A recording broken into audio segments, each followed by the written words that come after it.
Morning rays, years and cranes, turn to the west, the west, the west. Honest, there wasn't a dream. Bell society, unity.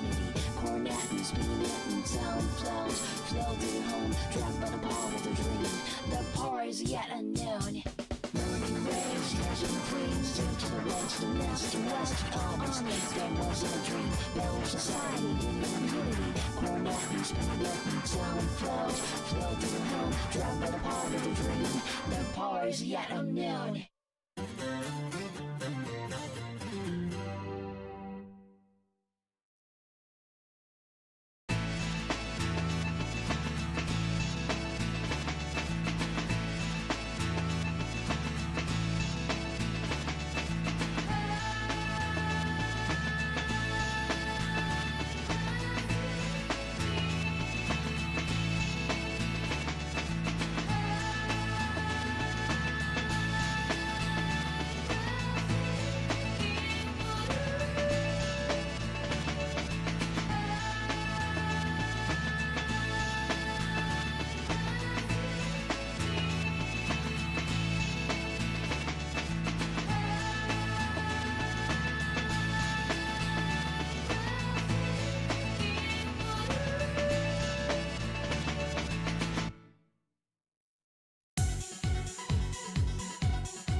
Hello, folks. Hopefully you can all see me and everything is going well.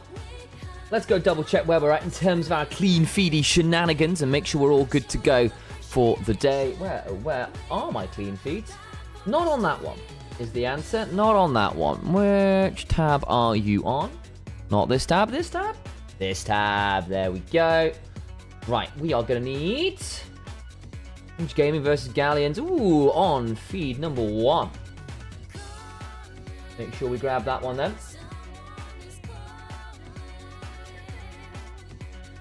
We are good to go. We head up to the action as possible. Hey, Solly, good to see you. Hey, Duo. Hey, Naruto, I see you as well. We'll chat about Jax in a second or two. Where are we? Clean feed. Properties. I can't paste, guys. Alrighty then. Let's get ready to go. And we're into draft already. In fact, that's pretty much spot on, if I do say so myself. Fairly happy with that one. We need this one. There we go. Let me move my camera around. We're not blocking things we shouldn't be. No. Hello, folks. Let's chat League of Legends. We've got GLL versus... Not GLL. Galleons. Because I saw the GLL.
use Aatrox's Dora and Zeus.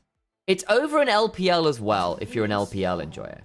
I'm going to quickly grab a glass of water, and then I'll make sure we don't miss too much. So give me half a second. Ugh.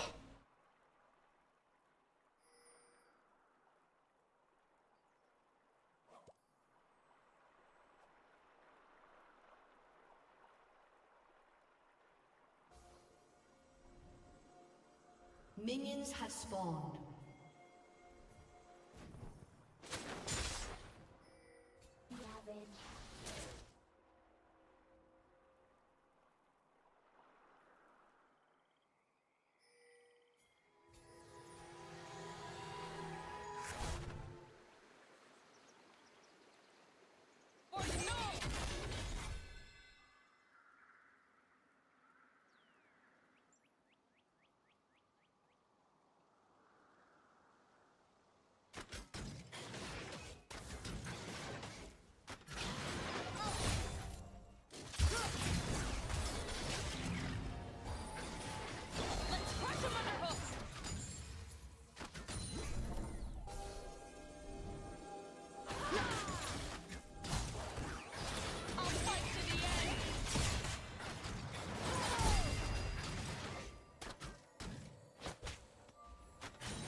Oh, chat, I missed first blood. God damn it. I went to go put some tea on. What did I miss? What did I miss? What did I miss? What did I miss? Okay. That looks like... I'm going to go... FGG, I'm going to ban you.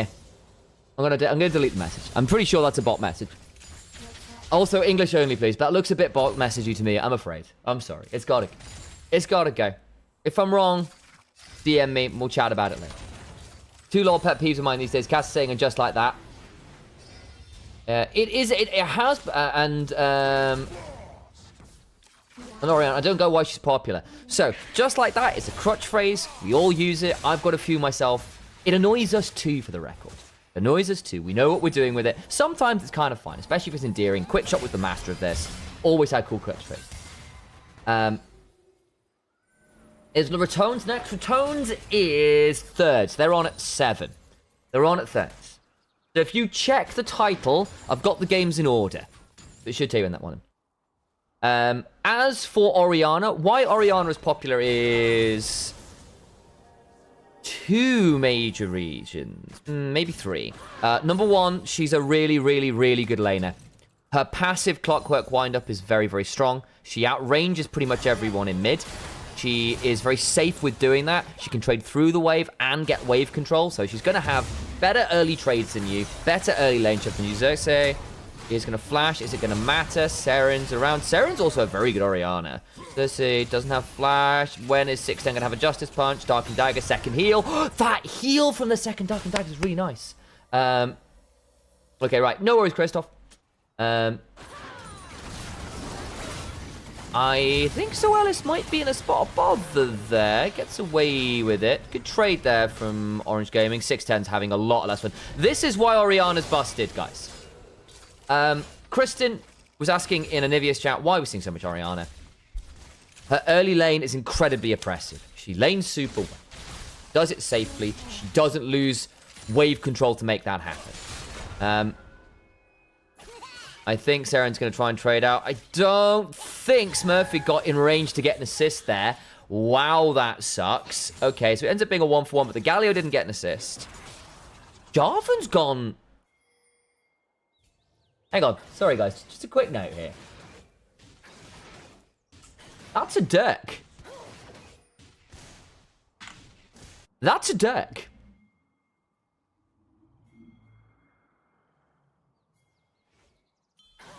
Only sport IG, but T1 is my favorite. That's super fair.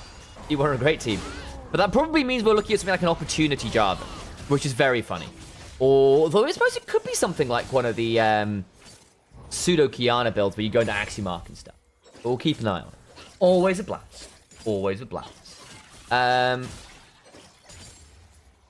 On top of that for Orianna, she's very flexible in builds. You can build her back to the Orianna. You've got a lot of options with things like Roa.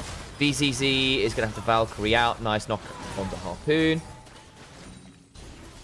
Jarvan's seen the state of the game, deciding he needs to solo carry, basically. Ooh. Ooh, nice little gank from Ragnar, returning the favor that Smurfy put down earlier. Oh, nice escape. Nice escape. Nice escape to see, boy. Very good. Well, it's going to cost Galio his ultimate, though, and that kind of sucks. I'm not going to lie to you. Raptors traded for possibly a whole top side here, depending on what Xerxes wants to do. Let's move this way.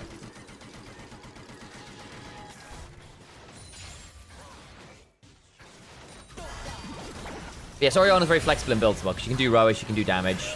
She synergizes super well with a load of team comps as well, because their Shockwave is super valuable. There's not a lot that Orianna doesn't do, and she fits into most comps. And she's very hard to counterpick. The answer is actually lots of reasons. Okay, Dragon picked up by Orange Gaming. Couple kills, though, for Xerxes, who's really scary. VCC's dead again, or has died again, so I'm really worried about that. I mean, this Neferi's well off the races. How long have we got until Grubs? 8 seconds. I might wait until Grubs done. I need to go pick up the tea I put onto Brew, and we'll go from there. Who do I think is going to win World? I think Gen G are your heirs apparent. I think some other potentials are the likes of BLG, maybe T1. I think you've still got the LCK seeds in general are scary. I still don't believe in HLE. I worry for KT with excitement values. Oh, counter pursuit. BZZ, I think, is a dead man. Oh man, Xerxes is fed 3-0.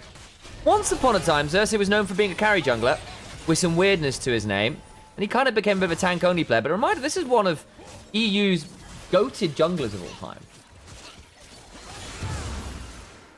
Is Jarvan going Serpent Fang? Maybe eventually.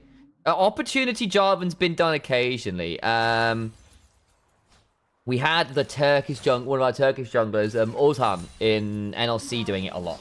So at ERL level, it's done semi-regularly. And this is C-Boy, who's known for being a bit of a psycho. So it would fit thematically with the map.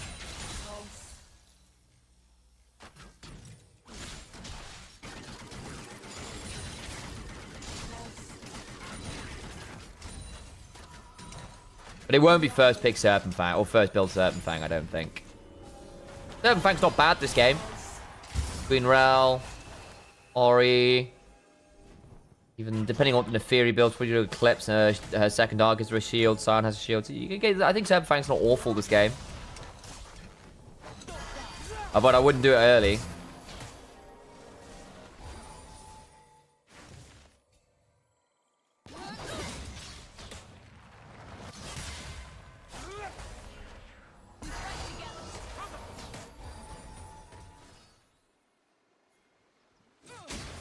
But yeah, my suspicion is something like Opportunity, though. With the pickaxe, possibly not.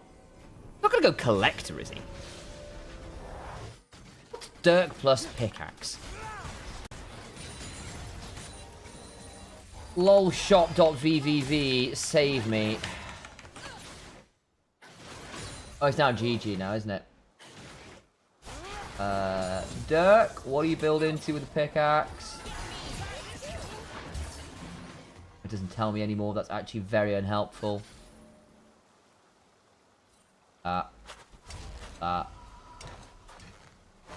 Not hubris. If we get a crit, it's profit.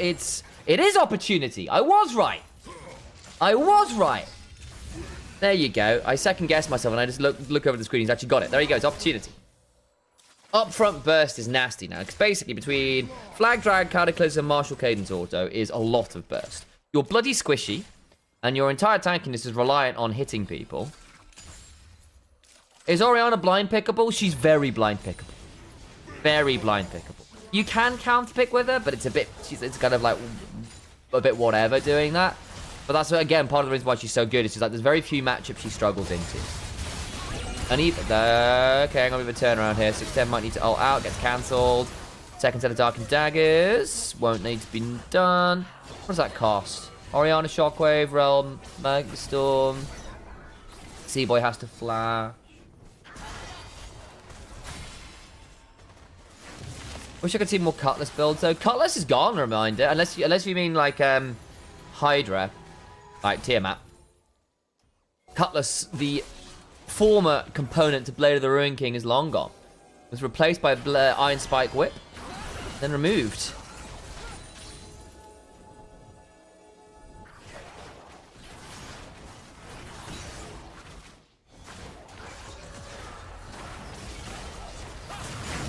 Oh.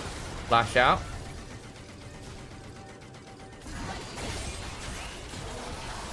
Bit of damage onto Infernal.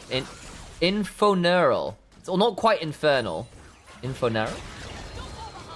You're gonna win Worlds, like you said. Oh, I mean the Spectral. Ah, sorry, I'm with you. Don't need Arena. Oh, I know. I know what you mean now. Right. Seren is dead. There's the opportunity damage. Very nice. That will deal with Orianna. Orianna won't deal with this kind of Jarvan build, to be fair. And you've already got Galio. You know what? If you do get damaged Jarvan, maybe that's your way out of the team comp issue we said.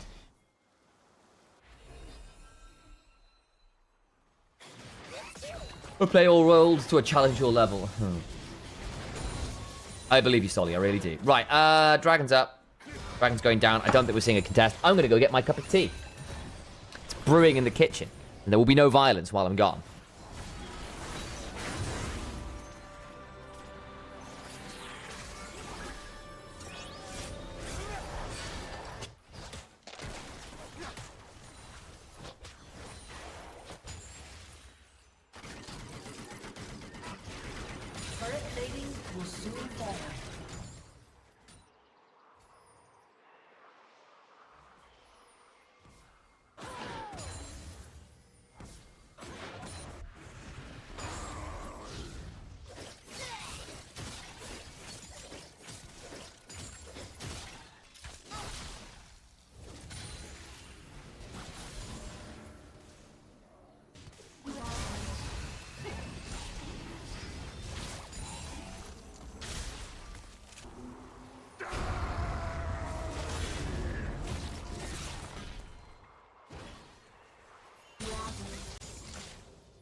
Return to you now. Has anyone died?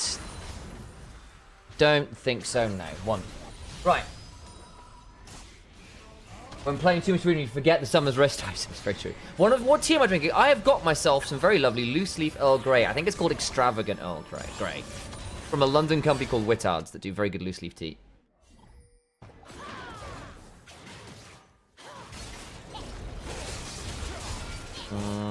Chunk onto Ragnar. Murphy actually is in a pretty good spot here with Triforce. Yeah, nice combo. Profane Hydra for Xerxes. He's got Tunneler coming next. I think we're going to go with that Tunneler. Don't think... Tunneler doesn't build an Axiom arc, does it? Probably Shojin, no? Shojin. Yeah, of course Shojin. I say Shojin would make the most sense.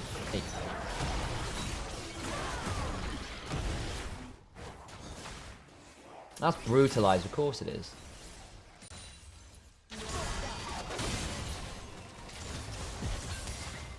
Jarvan's going Axiomark. That would make sense.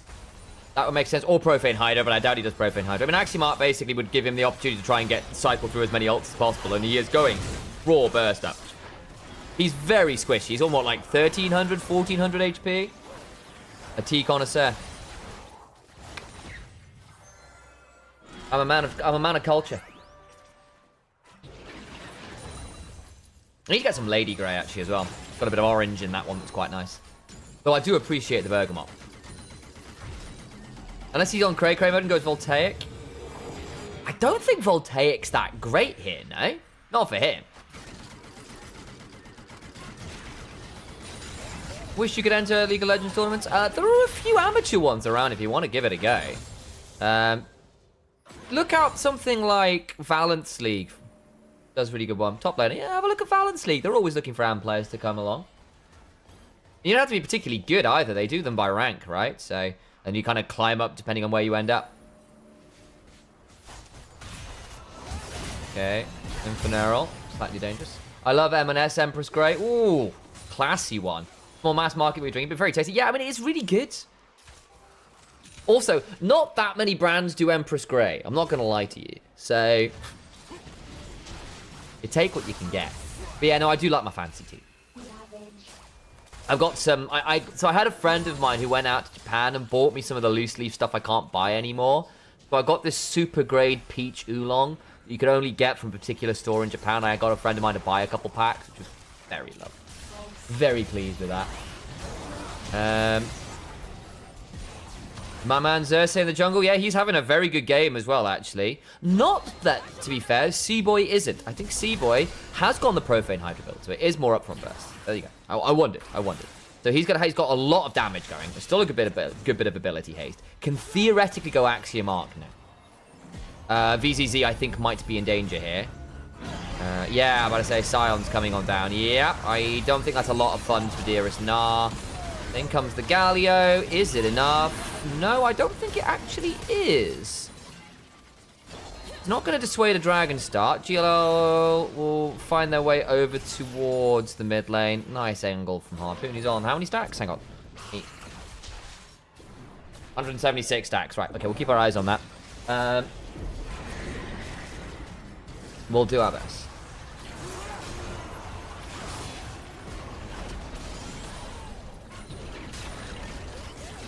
I don't know about that one, Saren. I guess they didn't want to go forwards into the Mega Gnar, which would probably have been death, to be fair.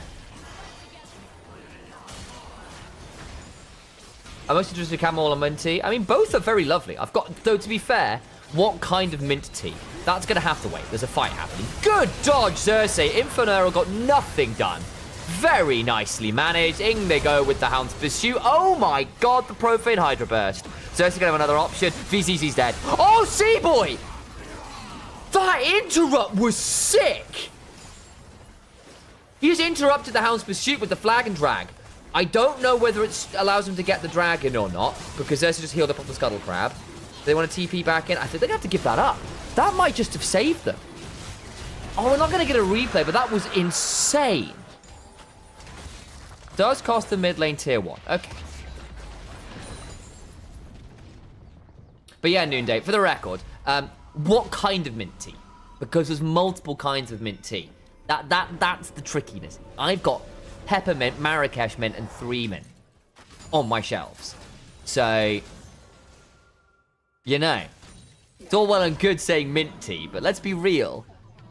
You can even do fresh mint tea. Shove a load of mint stalks and some honey into a pot. You know. You are like, well, they are very lovely. Being a tea snob is a full-time job, guys. Right, let's have a look at this, shall we? So, it is going in Galleon's favor right now. However, I will note that this Gnar could end up being potentially quite scary. I still think that Orion and Efiri and Smolder are going to outscale pretty hard. C-Boy's gone for a very heavy burst build, which I think is probably sensible. So ignore those damage numbers somewhat. The 201 are basically his entire damage numbers.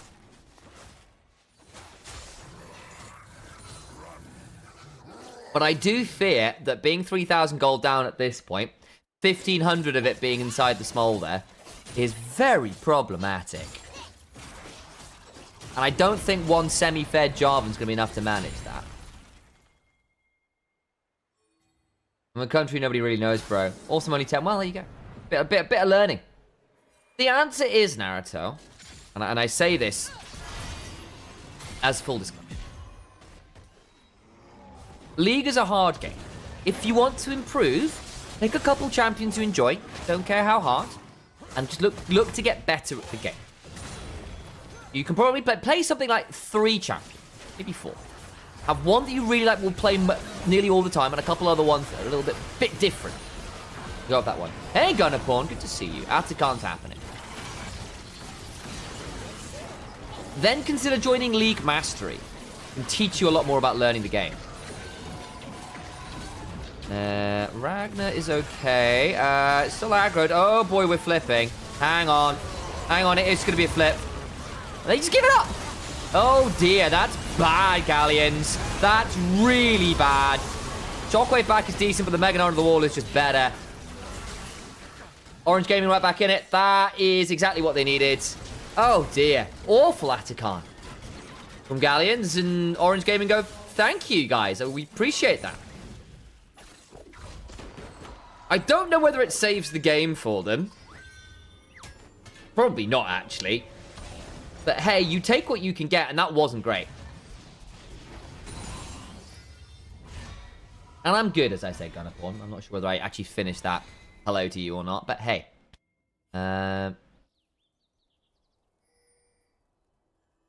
Jax, Aatrox, can't remember the last one. That sounds pretty decent to me. A couple fighters. Maybe pick up a tank. Maybe pick up an AP champion top. Something a bit different. But then you're going to only play those ones. And then you're not necessarily going to focus on winning. You're just going to focus on getting better. Things like, okay, how are you playing out the first 10 minutes of the game? How are you using your teleport? How are you looking at the map? Are you getting ganked a lot? Are you warding right? There's a few things there where you don't want to focus on all of them at once, but maybe focus on one, then the other, then the next, and then you kind of cycle back around. And so you need to give yourself some goals to get better at. And then the wins will come, and then a lot of it's just playing. The honest answer, it's playing. Also, just watch some cool content creators on those champions. There's some fantastic Jax mains and Aatrox mains and stuff out there. I'm just entering the mobile one because I don't have a PC. That's super fair. Wild Rift's a great game. You'll have a lot of fun with it.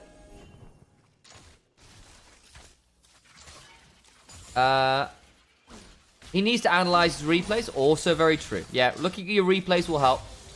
If you go, what the hell happened in this game? How did it go so wrong? Look at your replays. That'll help as well. Though that also involves knowing what to look for in your replays. Say that. If you were trying out LoL for the first time, which would you what role would you suggest and why? A good question. I'll answer that one in a second or two. Odd. Gary, come from.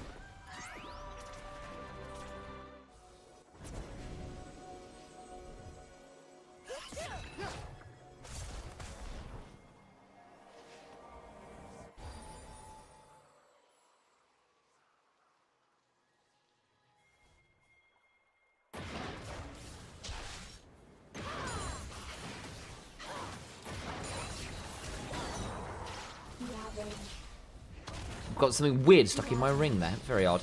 Anyway, 12 seconds till Dragon.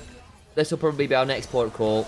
Inferno needs to be a bit wary. Murphy's nearly at Mega. If you can burn Mega here, you're actually in a pretty good spot.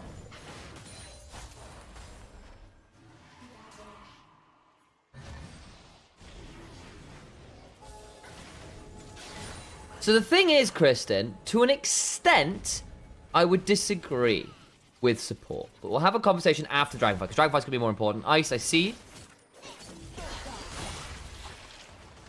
Because the Archangel's Robo build isn't as bad as you think. It's just a different way of playing the game. And then you have to judge people about whether they are playing the style they're built for. Have that conversation in a second. Because you're right with context. But we will have that conversation after this fight. And thank you for the follow. Ross Marble, Nathanson, Michael, Dojek, Arialis, I appreciate you all following.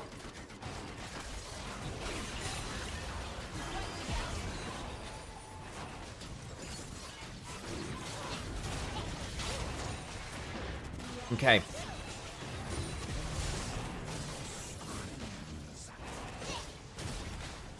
Decent chunks here. Rocket Poke's alright. Riftmaker on Galio, so a little bit of survivability and burst. Dragon's going to try and reset. Oh, nice combo! Opportunity Jarvan. Opportunity Jarvan does it. The Shockwave back really stings, but it's only onto the Jarvan. Meganar kind of hits no one. Xerxes still popping. Is he going to get out? No, he's not. Ragnar's out of trouble. Lil Cologne, thank you very much. Oh, Lil Cole 1, sorry. Seren's trying to keep his Scion alive. Does get a knock up on the Gnar, but I think he's dead as well. That was a really crisp combo from Z-Boy. That's getting them soul point as well. I have somewhat underestimated the value of this opportunity Jarvan. I'm not going to lie. I saw the vision early, but I was like, I don't know whether it's going to be enough, but blasting Smolder like that, very nice. Very nice.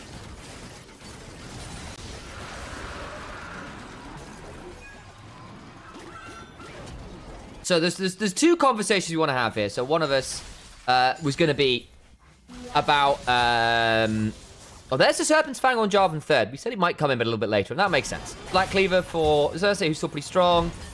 Yeah, all right. This makes Baron very interesting now.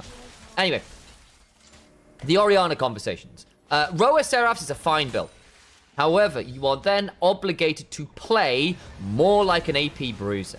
You're really, really obnoxious because you get through so many rotations while still being valuable. Your upfront burst is not fantastic. It's not. However, when you're into a load of dive or a load of damage that can trade back onto you, Smurfy, I think, might actually be dead here. Yeah, nice pickup. Much better. Galleon's on the front foot. They could think about Baron here. They're going to think about Baron. Okay, we'll have to finish up this conversation after this. League of Legends get in the way of deep analytical conversations.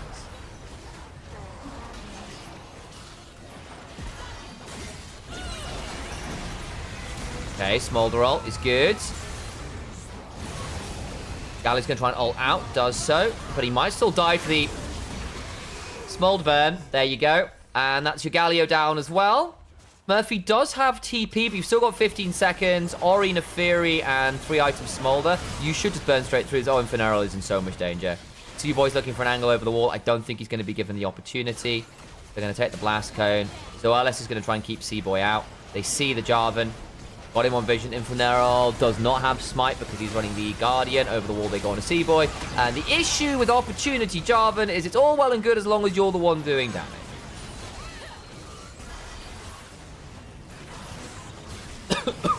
Dear me, inhaling tea. And a dead Baron. Goodbye, my Baron. Goodbye, my friend. You have been the buff.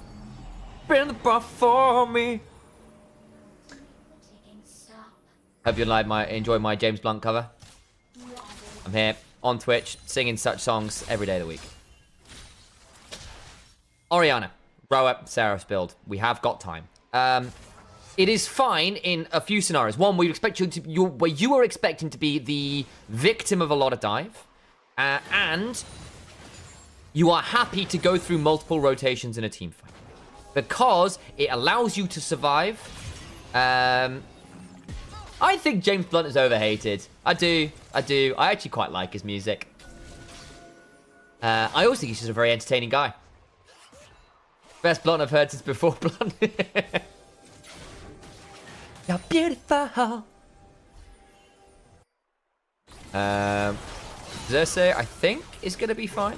Wise Man is a wicked song. Wonderful key changes.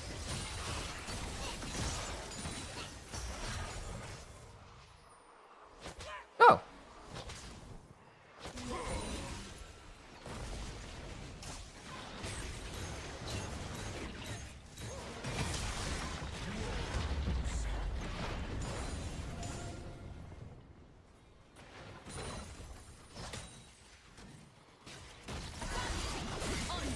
Okay, Murphy gets shoved, goes for shoving the wall. Knock up. One of these days, we'll get to finish the Orianna conversation. There's another conversation I'm supposed to have with people here as well, isn't there? Oh, best role to learn. That's fine. We'll get to that one a little bit later as well. Oh, nice. Nice.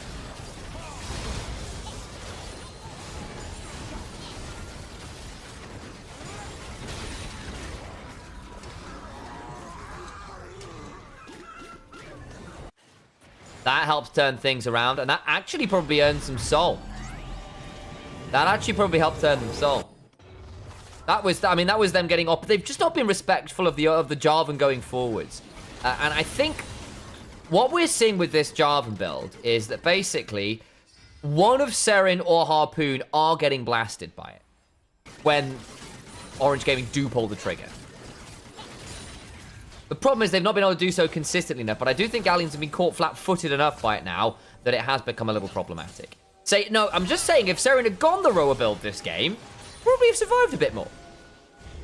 But I don't think they were expecting the all-out Jarvan opportunity build, which is, you know, not unreasonable. The Geo, I'm moving on the map. I think there's some truth to that. I also think that part of it as well is very dependent on whether Galleons are pulling the trigger or not. That is a problem. Because I think Xerxes been team fighting quite well. Yeah, this is over. Yeah, that's... see, because this time Galleons pulled the trigger, and they're the one who's going to win it. VZZ's dead.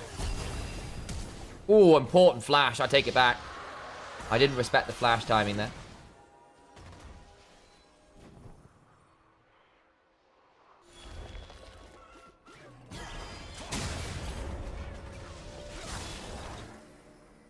You'll be able to see the smaller inval. Yeah, so you're right. I should move it down. The reason we are where we are, and you're right, Arialis, is like, I'll move myself across a little bit, probably. I think part of it's probably. Move the camera this way. Good. Hang on, C-Boy has gone in. They did blow up Smolder, so they are consistently getting Smolder. Good ult from Seren. Really good ult from Seren. Xerxes about to do a lot of damage. Yeah, goodbye. Yeah, unfortunate. I mean, again, credit to C-Boy for blasting at least one of the carries every time. But basically, we've not normally there is a stat block right here. If I go down lower to here, I end up covering a lot of stats people like to see. It's a bit problematic. So normally about here is the best best space we've got. It's not perfect, but it is what it is. I grant you, I know I'm blocking small attacks, and it is a bit annoying, in fact. This is bad. There you go. You can see what's going on a bit better there. Lean back for the fight. Smurfy might do some work. C-Boy had GA. That's pretty good going. They do burn the GA. Nurse's still quite low. Does get the heal off the Grom. But yeah, basically, there's a block down here, so I can't go down there. You're right, though. It would be nice. And I can't go over the minimap. Theoretically, I could go over here, but there's timers in that corner. So really, the only spot you've got is here. So you can sort of see, if I go down lower, I start blocking, like, the Smolder HP and stats off there. You can at least then see Smolder stacks when he's on screen there. I do grant you it blocks this bit here. It is a bit annoying, I know.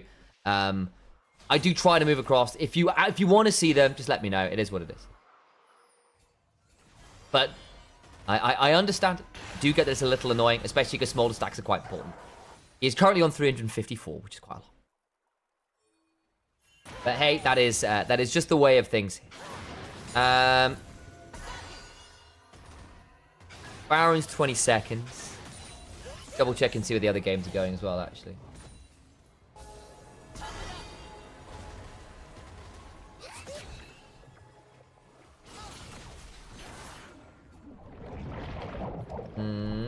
Not there yet. Everything's still happening.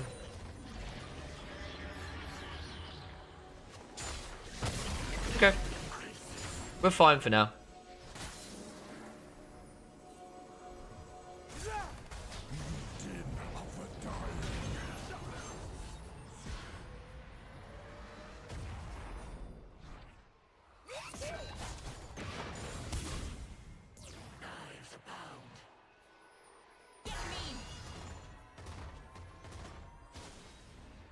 Do I watch EPL? Not especially. Oh, I mean English Premier League? Yes, but only really Arsenal matches, and because I'm in Germany, harder to watch than I'd like. So I really only catch highlights of the answer. I won't profess to be a massive football aficionado, but yes, I do. Just casually rather than consistently.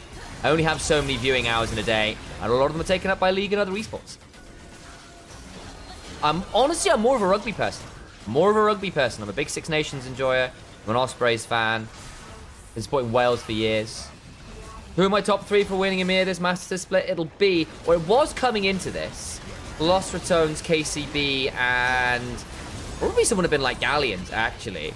But I think Galleons and KCB have looked surprisingly shaky. So I might have to revise it after I see where things end up with Swiss. Some of the Turkish teams look very scary as well. Wildcats were always good. GK is solid. That's a nice angle for Harpoon. Didn't die this time. Good! Zonya's Harpoon! When Smolder goes Zonya's to manage the lethality, Jarvan. Very nice. Xerxes flashes the Dark in daggers. Good adjustment. Barca looks good, I agree. They took down Lost Returns very cleanly. 113 had a fantastic game on the Kiana the other day. And I think if you are able to play Kiana in the current meta, it gives you a lot. Gives you a lot. Arsenal fan? Yes, I am. I was North London is where I lived for most of my university days. If you look on the outside, or if you used to look on the outside of Emirates Stadium, number 13, Eddie Hapgood, former captain of England and of Arsenal. My ancestor. So I've got ancestral ties to Arsenal. I'm awful at football, but my bloodline was not.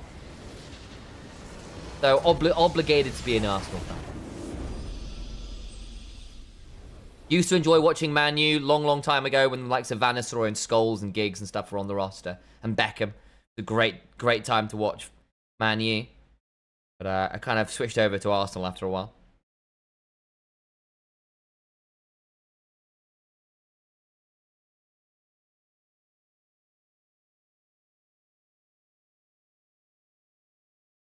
Well, there we have it.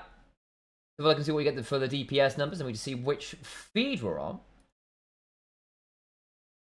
Well, number 2.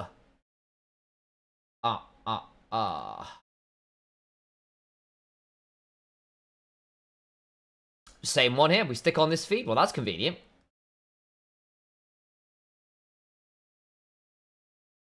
We're on feed 1 for most of the day, to be honest.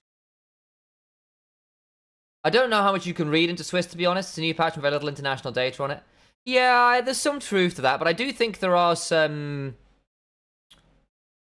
fundamental questions you need to ask. Because a lot of the things have not been, that wasn't a great draft. It's sometimes it's, this team has got a good read on draft, which is always nice. But B, what are you doing around objectives has been a bit problematic for some teams. And I'm going like, the snowball win the other day versus KCB by Gentlemates, where Potent just got off the ridiculous lead against Main and stuff. It's like, KCB, why are you taking this fight?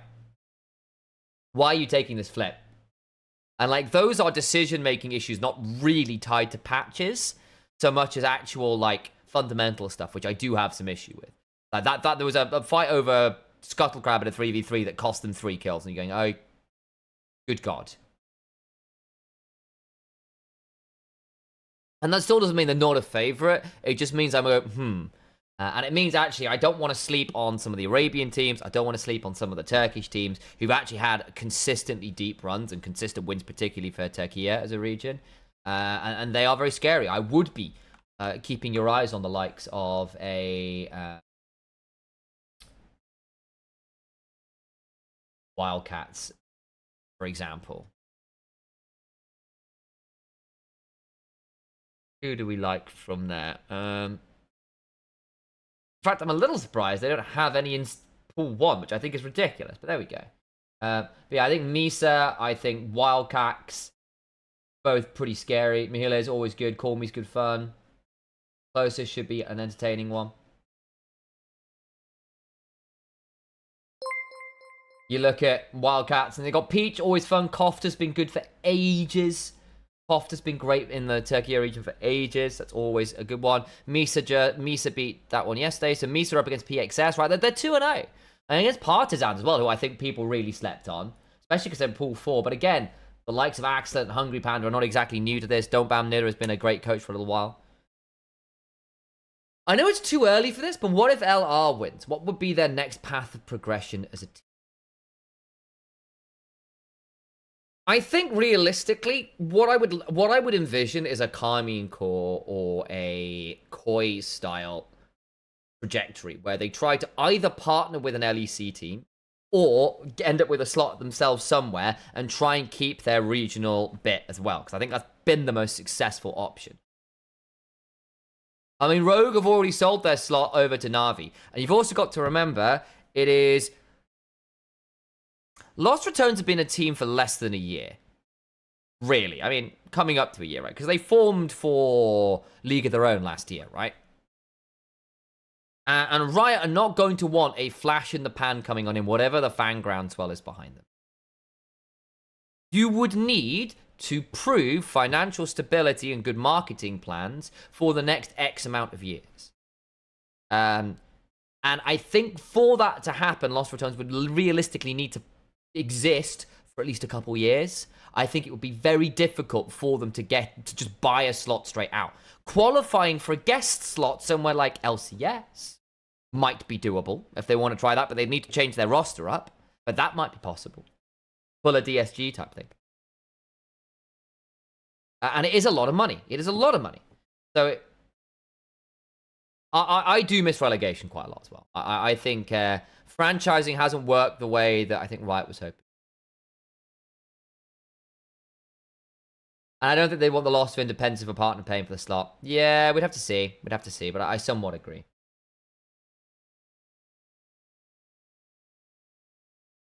Anyway, I'm going to run to the bathroom really quickly between games. I'm going to run some ads as well, so we don't get them in-game, hopefully. I know we got them partway through game last time. I do apologize, guys. That's just unfortunate timing. I need to change the title and go to the bathroom. I know I've got a couple questions to answer still, so remind me when I come back. We kind of finished the Ori discussion, I think. Basically, Bruiser build is fine as long as you aren't obligated to blow people up on first rotation. And you have to play like you're actually going to get through multiple rotations with multiple players.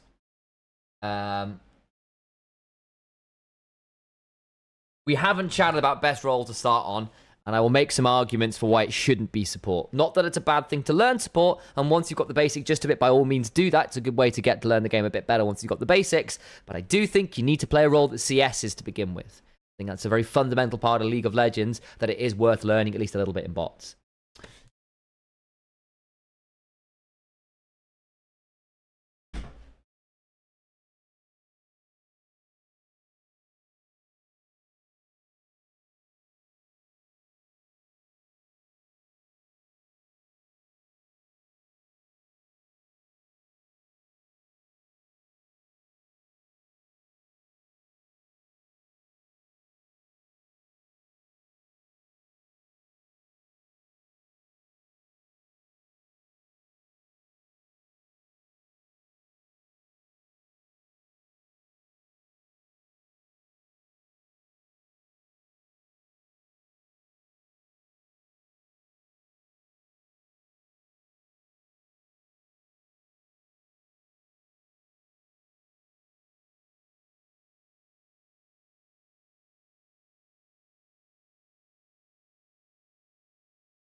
Oh, apologies on the delay there, guys. I needed that bathroom break. Hello, guys. I need to pull up. Where's my YouTube chat gone? Where have you gone? What? There it is. Good grief.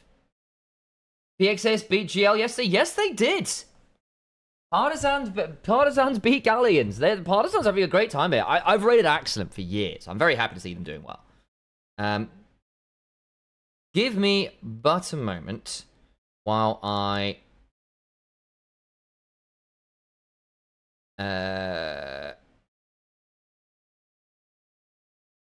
a think about. I've got to no. What's going on? This is what I need a moment. I've got an email to respond to that's quite important. So do give me 2 seconds and I'll be right back with you, chat. I've got to respond to this.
Mm-hmm.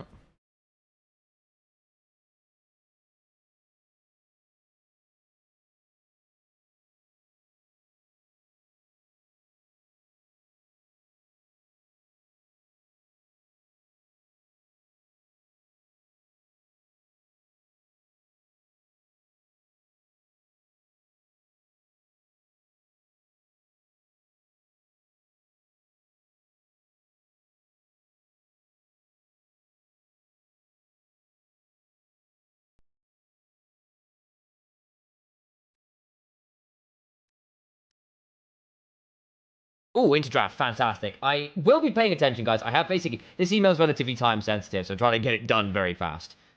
Could theoretically be quite important. Thus, we are responding to it, which is just good. KCB going to be fun. Bars versus Roswell, agreed. This should be a really good one. Hello, Verdant fans. Come say hey. I love you all.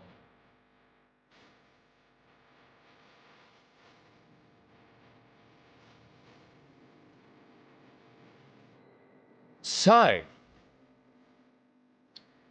Ambessa, Wukong, Jarvan, Rumble is it? I mean, none of these should be super surprising. I am surprised that Jarvan is so high priority ban-wise.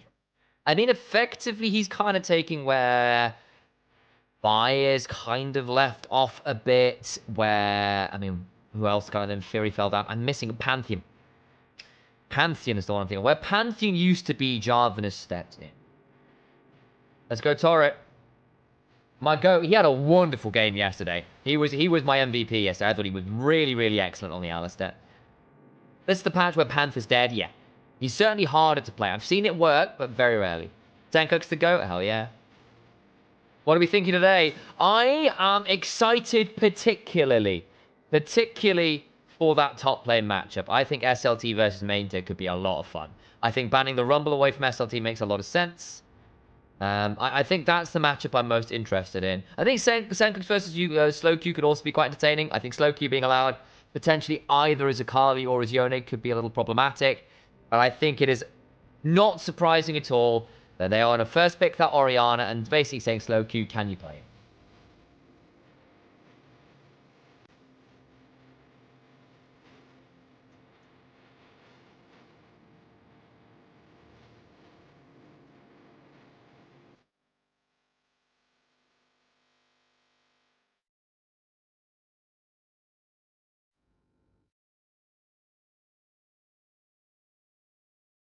Hmm.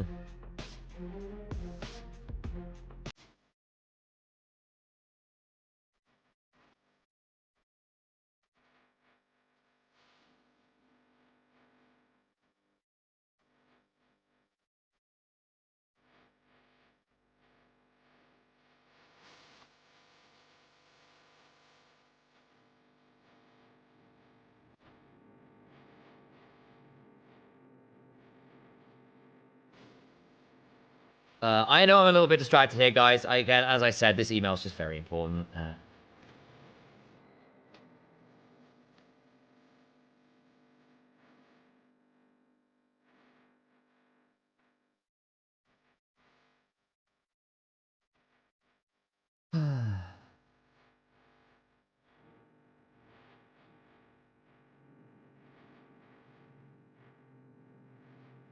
So, Galio Shinzao. Oh, man, that front line for Verdun is huge. I've seen the draft and I really want to hear your thoughts on what they've done. I think both teams are really good drafts. That's going to be interesting. For those who don't know as well, Danksmond is part of the Verdun. Danksmond, are you considered coaching staff? Or are you kind of like... I'm trying to figure out what exactly your category would be. Sion, Galio. I mean, it's big front lines for both teams here. Big front lines for both teams.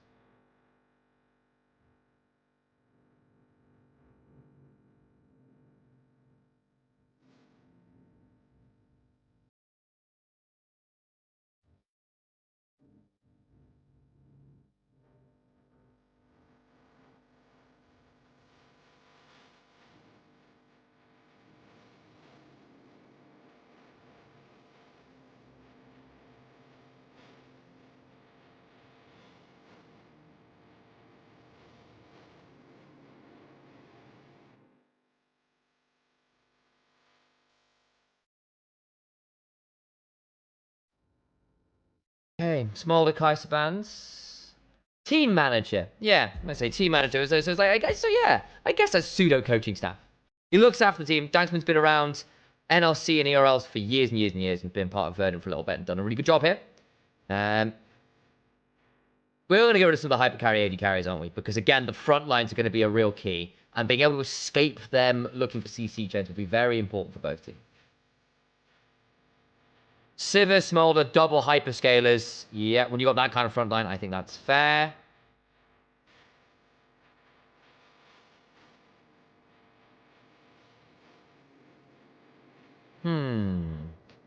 Ezreal bound away from Exekick. He's a big enjoyer of it. I don't think a Lucian angle here is particularly great, so I wouldn't Lucian. Fairly awesome, and it is an Exekick special. I don't know if I like... I mean... With the right weapons, it's not awful, but you need to have them or Skarner really outspace you. So they're going to go towards the Zeri, which I think, in the grand scheme of things, is a better option. Hey, Grimmy, good to see you. How's life?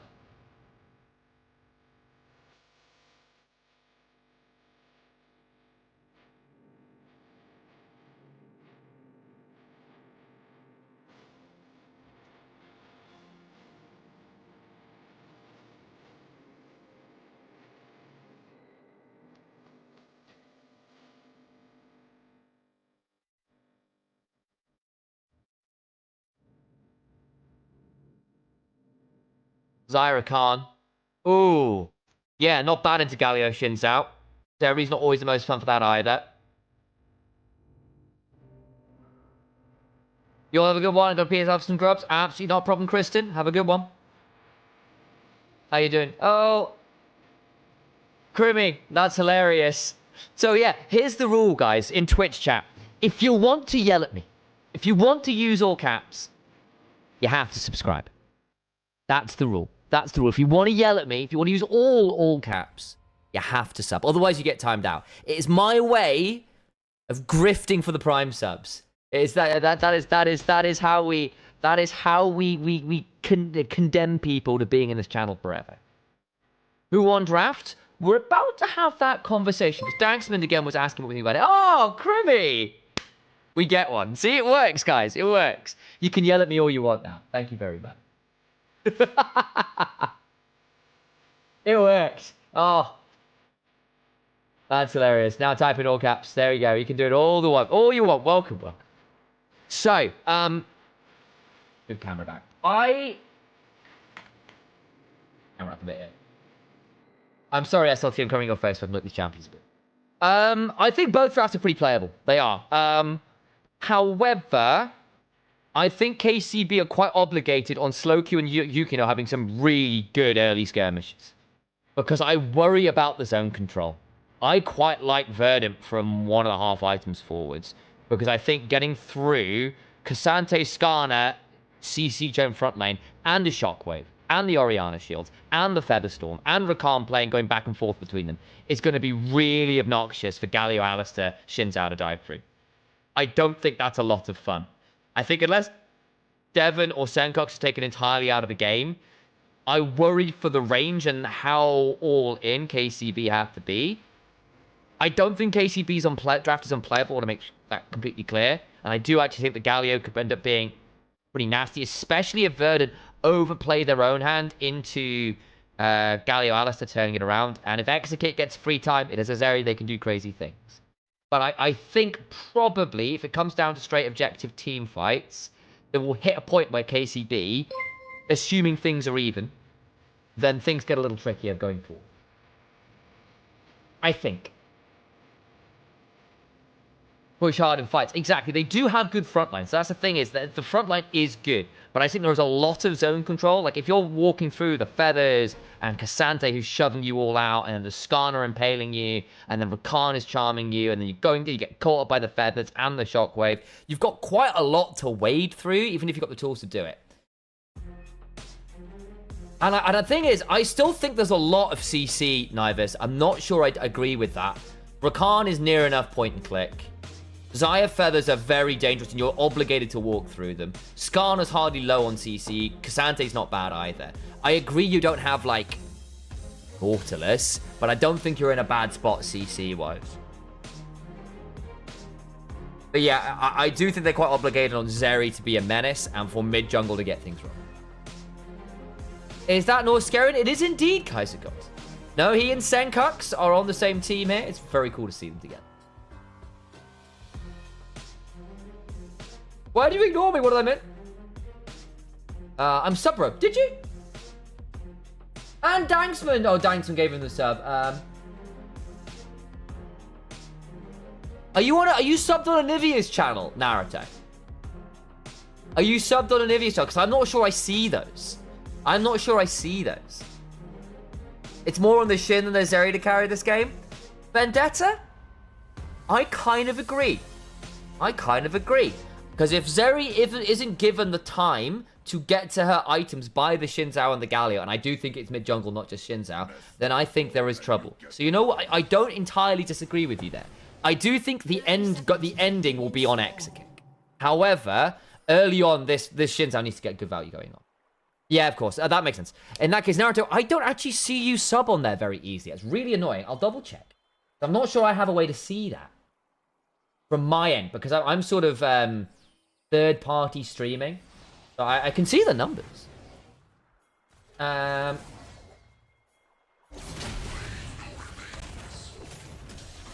I don't actually get to see when you sub on that. Oh, well, thank you very much for subbing nonetheless. Welcome, Naruto. We'll have you in here as often as we can.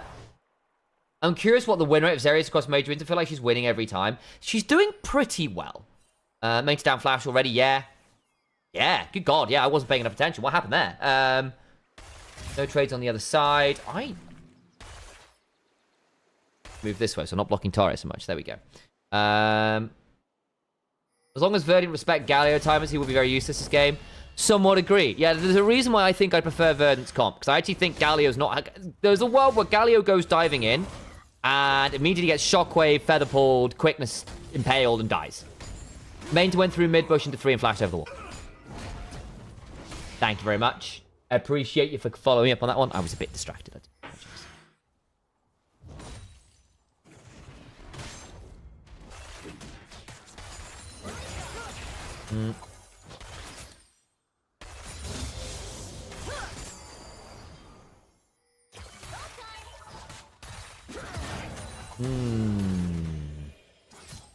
Decent early trades there for Exekick and Piera. And again, Exa is Exekick, for those who don't know.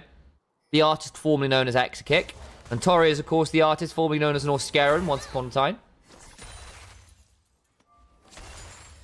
Yukino, obviously, an NA import, come over from the NACL, the Salt League.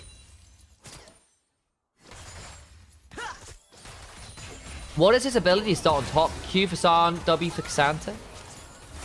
Not true. Normally, so in fairness, Cassante can start quite a lot of abilities, but normally it's footwork or Q. Oh, this is nasty from Yukino. Very good stuff from him. Oh, great read on the pathing. And he gets the camp. Oh, dear. Dank is done.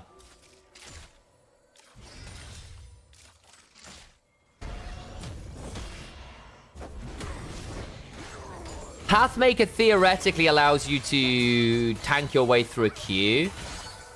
If you see the sound starting queue and you can interrupt it that way as well, I suppose. Ah, Pierre is dead. Nicely done. Okay, there's one back. Important, that. But man, Danker got blasted there. Feels a bit weird they didn't include team record in the tournament HUD format, or am I blind? No, they haven't. I agree. I would have liked that too. For the record, both teams are 1-1.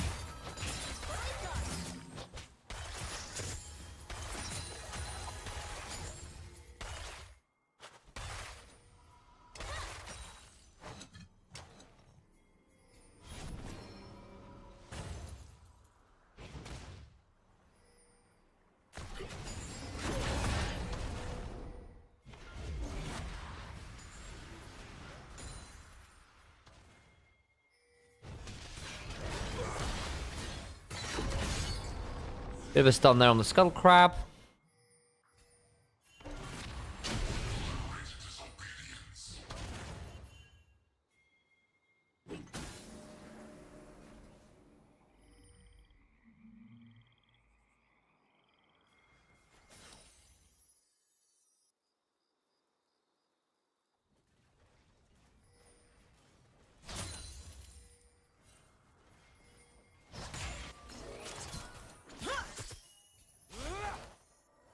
Okay, that's all the emailing done. Piero Dart and Perf tonight, Danker Crab. Yeah, that's the play on the reset. That's it. That's on the reset. 0-2 team will always go up against 0-2 team. 1-1 team will always go up against 1-1 team. Yeah, exactly. So the way it works, you are matched against people who are at the same scoreline as you every time. That's kind of how Swiss works, basically. So you sort of have to so as you continue winning, you go again. Theoretically, it's self-seeding that way, if that makes sense. Theoretically, it's self-seeding. Because you effectively weed out, basically, if a team gets a better draw early on, eventually you'll go up against the team who is doing equally as well. Yeah, Worlds format. Yeah, exactly. It's called Swiss. So originally it's GSL was actually the format for it, the name for it. It was from Star League back in the day. This is actually potentially a really nice gank angle. Yukino's around. Slow Q maybe forced it all out. Taunt is decent. Gonna try and turn it around. Flash out from Slow Q. Yukino's now potentially in danger. Good turnaround damage. Tunnel is good. Yeah, I don't think you can stay on Raptors now, unfortunately. And Senkox is used. Yeah, Dank is in trouble from that one. This is a very good early game from the Shinzao. We said it might have to be, and that is what we want to see. If you're a KCB fan. You hate the GSL format? You're not a fan. Interesting. I really love it. Yukino isn't in danger. Yukino is the danger. Yeah, basically. Yeah, this Skarner's not having fun right now. Still, Slow Q had to flash and leave lane, so it's not the end of the world. It comes at the cost of a Raptor camp. It will come at the cost of an early dragon.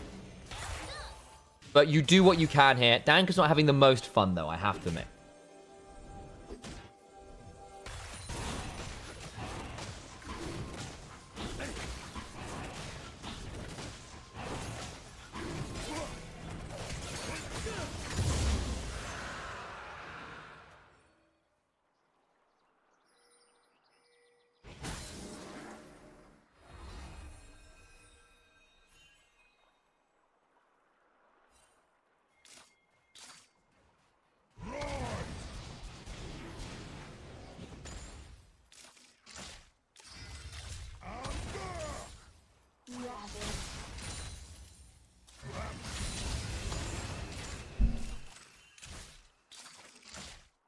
Good chunk there onto Slow Q. Interesting, he's gonna have another. We're gonna have another Leandro, not Leandro. He's another chapter. Good grief, got the name of the item for a second. Lost chapter build from the RE. Does want to be a bit higher damage, and I think that makes sense with the front line. I think a Roa build this time. You could have gotten away with a Roa build actually, and just played very slow fights. But I think it would probably have come online a little late, especially if the Shinzao's already scaling well. Who's even killing Galio or Sion late game? Zaya's not bad at it, actually. And if this is a Blackfire or a Leandri's build from Senkok, it's not awful there either.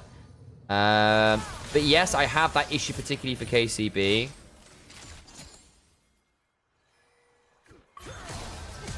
Piero flashes out. Needed to.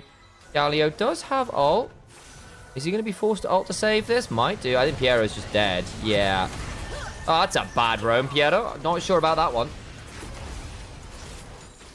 Skarner losing to Shin at this stage is probably predictable. Yes, but not by this margin. Having so many camps stolen away is problematic. However, a couple kills back is nice. And again, if this is all the Shin Sao does, get a 4 camp lead and 1 kill, I don't think that's enough. It needs to lead to more. Feats of strength, for example. Or first turret, or another couple kills. Or, you know, other stuff needs to happen with this.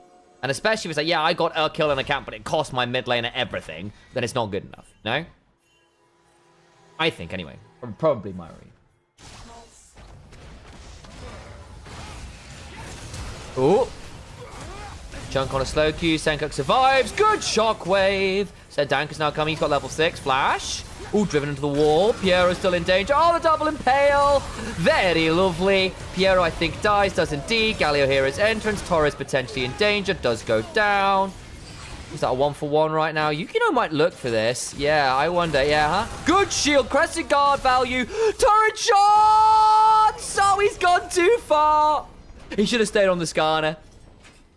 Oh, that's nearly... I kind of feel bad for Yukino there. He saw it. He saw the glory. Also, I feel a bit bad for Tori as well. He's done all the right things just to get Galio ulted into taunt. It's like, I can't move. Yeah, Soki would have been free kill there if not for the headbutt. Agreed. I think I probably judged Pierre a little harshly there. Senkok's doing well. Yes, he is. That was nicely played. And again, I think Orianna could be a real problem this game, especially if she goes like Blackfire into Horizon Focus, into Void Staff Deathcap. I think she's going to get through a lot of rotations and cause a lot of trouble.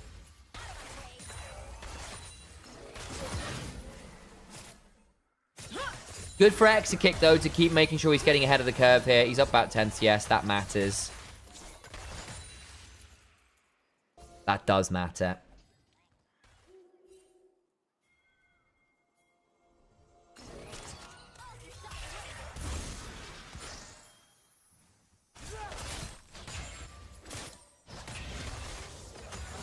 Really thought you'd get both kills? Yeah, you didn't get them. It's a bit frustrating. I think you just stay on the Skarner and get that kill and be happy with it.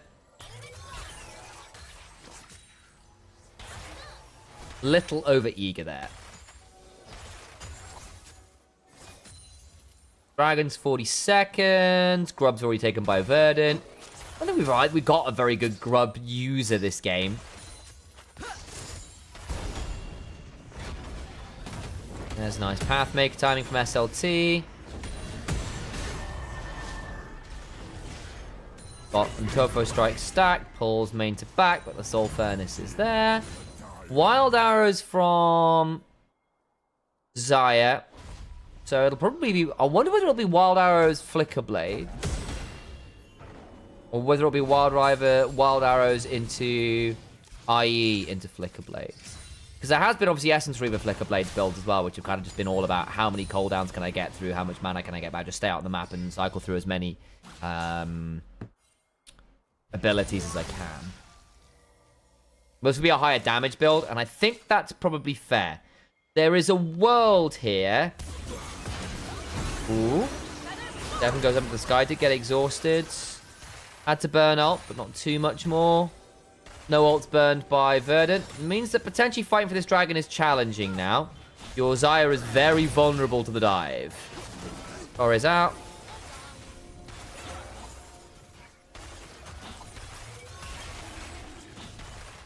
It's also neat to start to think that starting tomorrow best of threes are happening. Indeed, should be very exciting.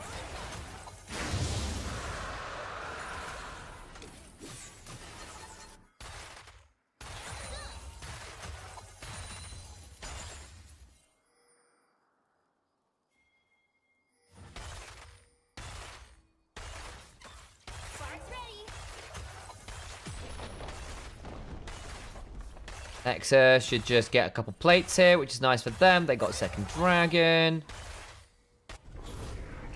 When's Herald? Couple minutes. That'll probably be our next port of call. Been a slow-ish early game outside of that big mid lane scuffle.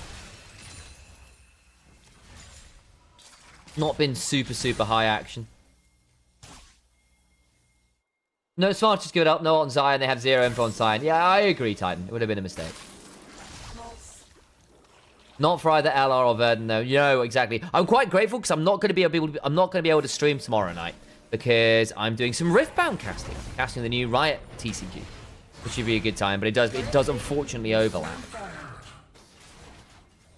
Swiss stage is so much more entertaining than GSL. Yeah, I mean this just Swiss stage working just fine. Got some good games to do at least. I am very excited. Yeah, we'll be back the day after. This means on the second I am alas spoken for.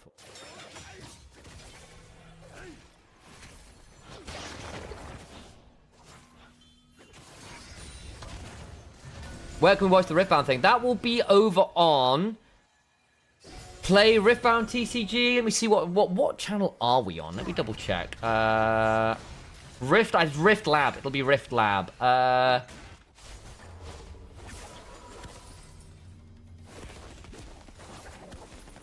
an announcement? Yes, we do.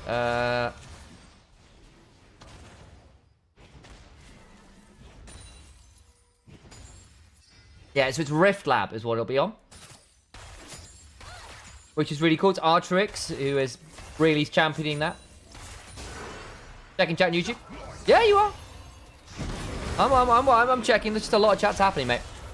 Can't talk to everyone all the time, but I'm doing my best. Slow Q, I think, probably dies unless he gets a really big ult off here, but no, dead. Dank gets that one.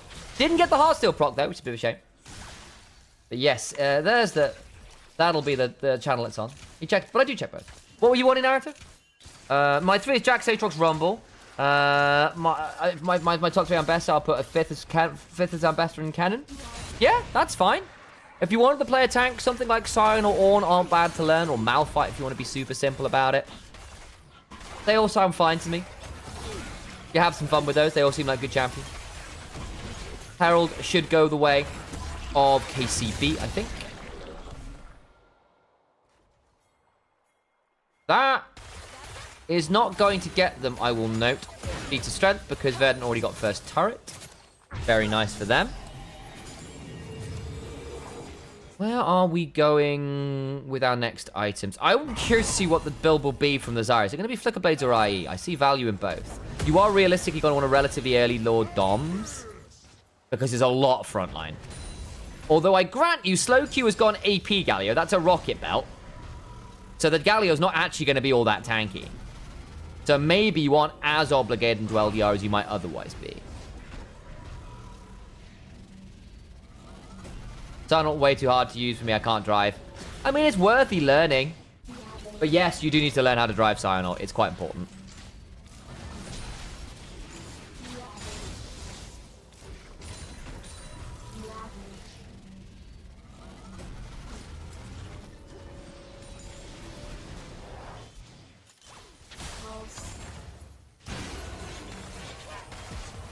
Okay, Tori gets out. 50 seconds on Dragon. Interesting, Senkox has gone for the early Seekers. Not awful if you can time out a Galio ult or a Shinzao ult. You are going to be target number 1 probably, because Xayah ult makes her significantly harder to target. So probably not the worst idea. Might gimp your damage a little bit. Probably not huge amounts. Piero, it's going to come into a wall. They don't actually have that much damage here, so it's all a bit trivial. Austin Alistair engage. Yeah. So I see the wisdom in it, at least. Everyone knows the best beginner champion is Aphelios. Obviously, Hui. We can have that conversation a little later. Exekick is so dead. Nice angle. Oh, dear. Okay, Battle Herald. Yukinos going to try and drive through. Dun. He just actually got a fair chunk onto Devon there. What the heck, Exa?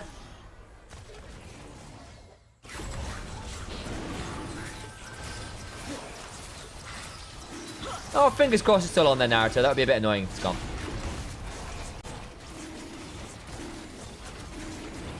But there's a full-on conversation here that I think is really important. That actually, a champion being easy or hard does not make it a beginner or a veteran champion. One of the metrics that Riot ended up checking out, and the reason why on things like League, on things like Wild Rift these days, when you get new players, they are given the option. Actually, SLT is going to go all out here. That was actually a very nicely timed. I think that buffered through 3 Talon Strike and gets the next pullback. Good footwork. Very nicely done, SLT. And now Slowq needs to back away, but he's got no tankiness. Devon ended up tanking. That's really frustrating, but it doesn't matter. They get the kill. They probably lose mid-tier 1 here, but they'll get tier 2 for it. And they don't lose SLT all the while. Thank you for the follow, by the way, Shaq. Yeah, there's tier 2 for tier 1. Very nicely done. I think Verdant in a fantastic spot. KCB, what is going on? They're going to be 1 and 2. Torres should get out here. Redemption buys time. Are we playing this, Verdant? He's going to try and jump to the Xayah to get out. Oh, they got interrupted. Oh, my God, they're out, they're out, they're out. No way that they get out there. That's ridiculous. The shield. Has he got Guardian? No, he doesn't. Bloody hell, son.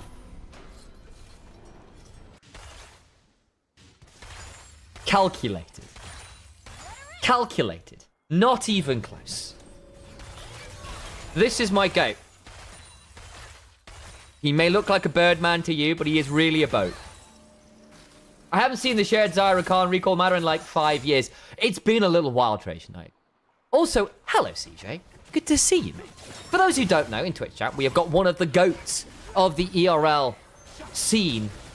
One of my OG colleagues, basically, back when I was starting casting on Square One. There was a little play-by-play called Trajan, otherwise known as CJ, otherwise known as the GOAT.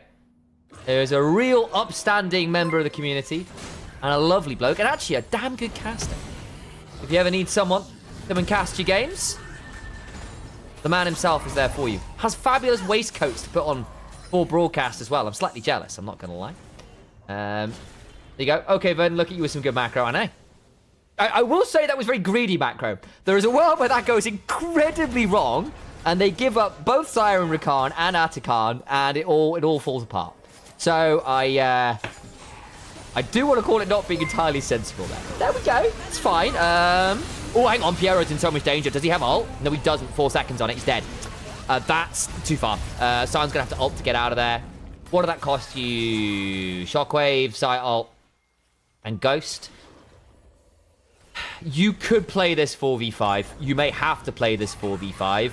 Especially with Galio Shins out onto Xayah. Limit test. Welcome.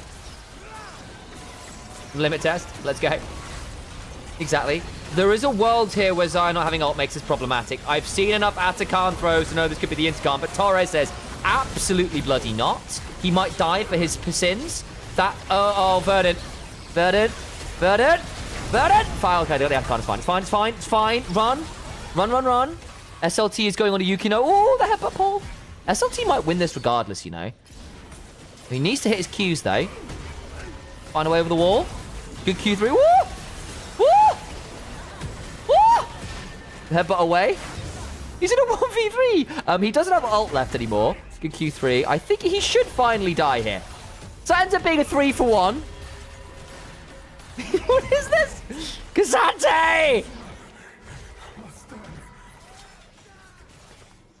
Okay, so that was a 3-for-1. However, they did get Atakan. Probably still worth, but that was not the best I've seen ever. Do we have Showmaker as a gift? Might. Check. No, we don't. There's got to be that Showmaker punching the TV emote. Where is that? 7TV.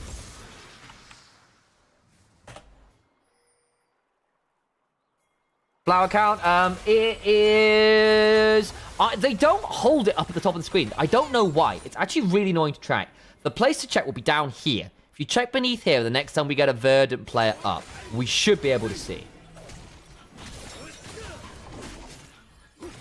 5 for KCB. Yeah, but I need to see how many Verdant got, because they're the ones who got the Atakan. Red buff stolen, blue buff taken on the other side, but that's their own, so... Yeah. Oh, look at this.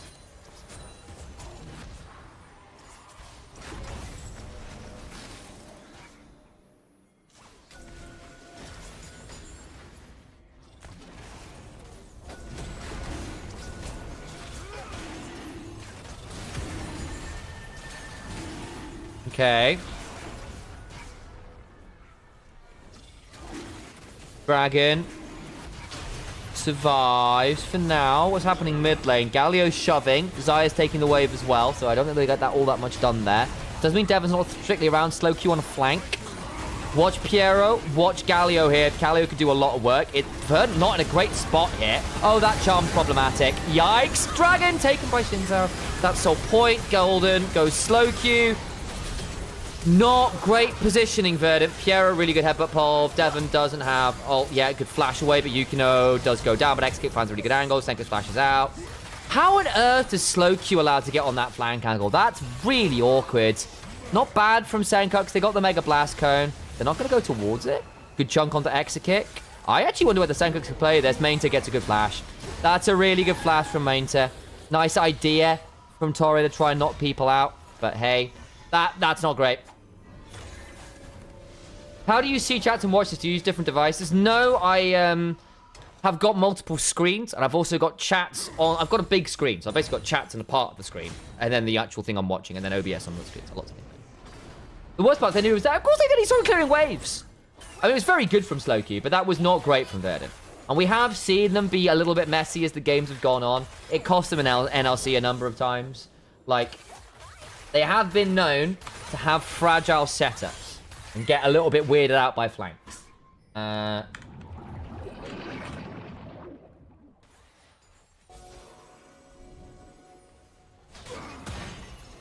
We've got it. Beautiful. Problem solved.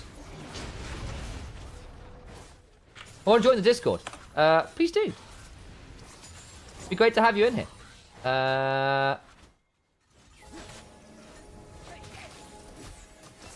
Where is my... Then we just...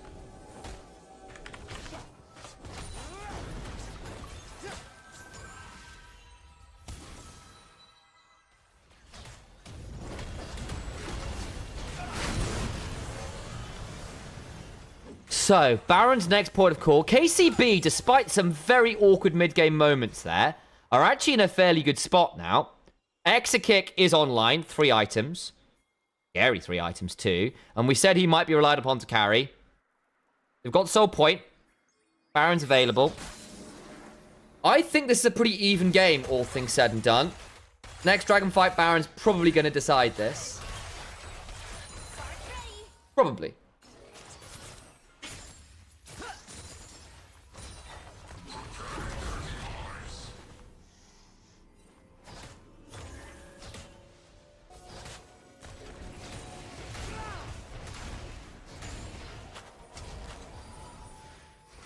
Good work for Cannon as well. Managed to him and Funky just did a wonderful job getting themselves to 3-0 in EMEA Masters. Shout out to them.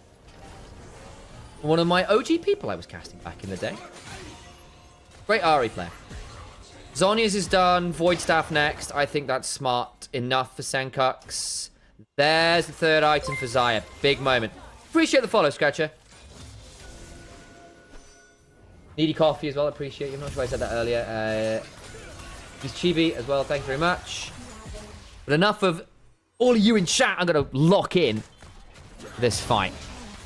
Torre hops out. Yukino's been eating a little bit of damage. SLT's trying to be a menace. He's actually down 40 CS to Sion somehow, which is kind of wild. Does go all out. Drags Yukino a long way away. Good escape, Yukino. Did main to ult there? No, he didn't. I thought I heard Sion ult. I did not. It was a lie!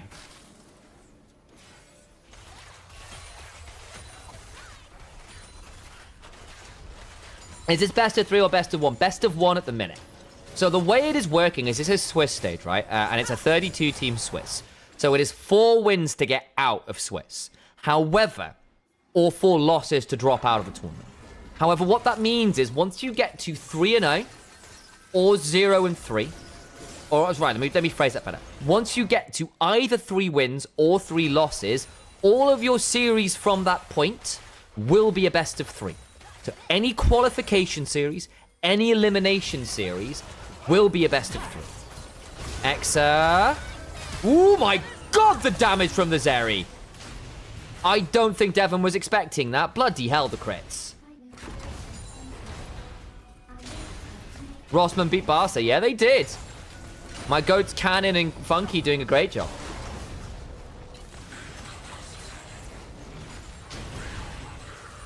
This is quite tight stuff at this point. Devon getting that low there is really probably. I had to burn ult as well. Ooh. No flash on X kick could be big deal. Zaya wasn't around to help set up for Dragon though, which means Verdant gonna have to face check. At least they got some tools to do that.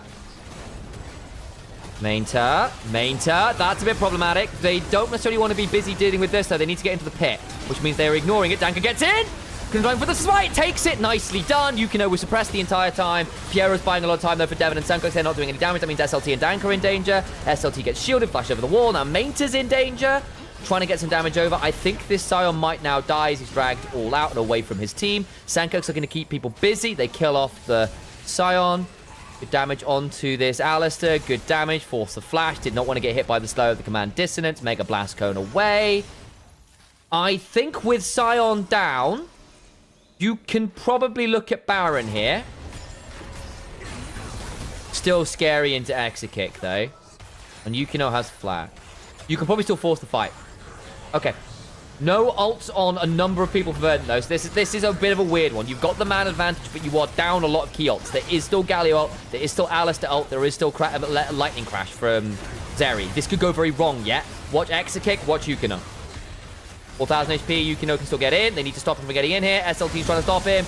Doesn't matter. In comes the hero's entrance. Exit Kick is kept busy by Torre. Wonderful flash quickness angle. They blow up the jungler. Piero goes in. Good headbutt pulse. But X is knocked up. Doesn't get to keep queuing. Shockwave!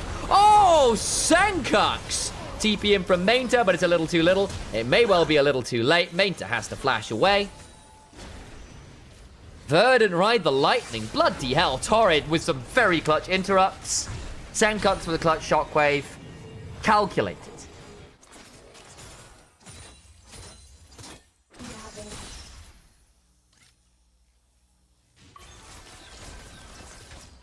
What did I say? Hang on. No, Nick, what did I say? Sankox? It's his name. Right there. Ross beat Barca. Yes, they did. LFL 1 versus NLC 2, by the way. I mean, I know.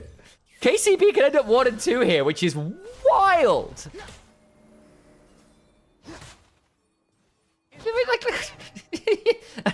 I'm not making it up. Biggest region versus minor. I mean, yeah. Pretty cool stuff. You have every right to be smug, Danksmans. You have every right to be smug. Look, Vera's a very solid team. We saw that. Yeah. I mean, imagine Team Orange Gaming versus KCB in rounds 1, 2. Yeah, I know, right? Kind of wild. Yukino. They'll be all right. Ooh. Might need him back. Might want him back. Probably a reasonable pause. At this point, regardless of the result, I'm proud of the boys, as you should be. Yeah, I mean, your boy in mid is doing the numbers. I get it's into a Galio. You were always supposed to do a lot of damage, but that's really good work. It is a little bit of an LPL goal graph. Isn't Vern Danish? I think it's a bit of a complex one, is the honest answer. Strictly, I'm fairly certain they're a UK team. In fact, they are a UK team. However, they've often had a lot of Danish and other players in there. But they are a UK org.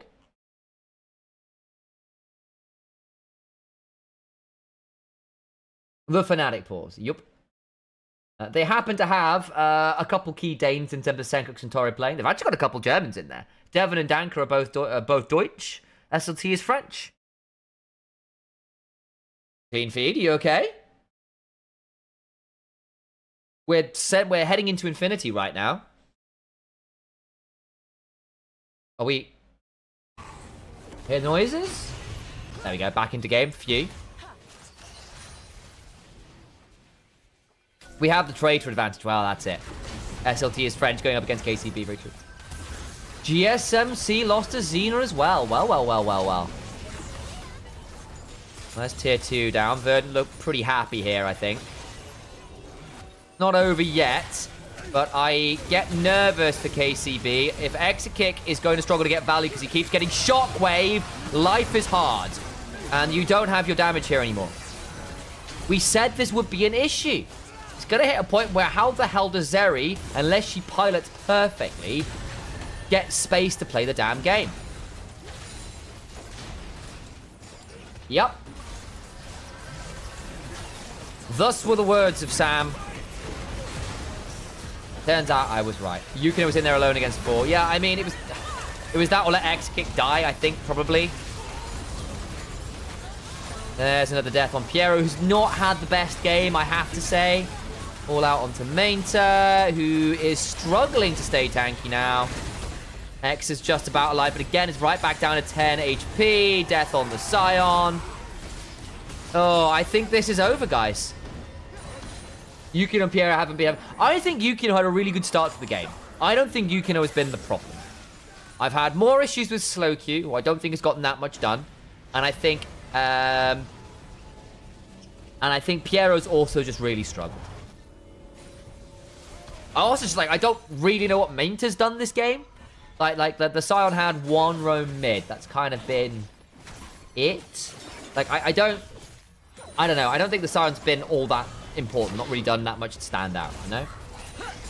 But I also, I had my issues with KCB's draft. And I think largely it's played out how I worried it might. But part of it as well is, your Alistair roaming alone in River and getting caught out is not acceptable. Mainta bought Sunfire Cope, should have bought Hollow Radiance, obviously. Honestly, might have given you a bit better shove. Not gonna lie. And the Oriana's a little bit dangerous. If you can get away with Hollow Radiance, you do. But hey, I know it's into Cassante, so, you know. Thank you for the follow, Alex. Appreciate you.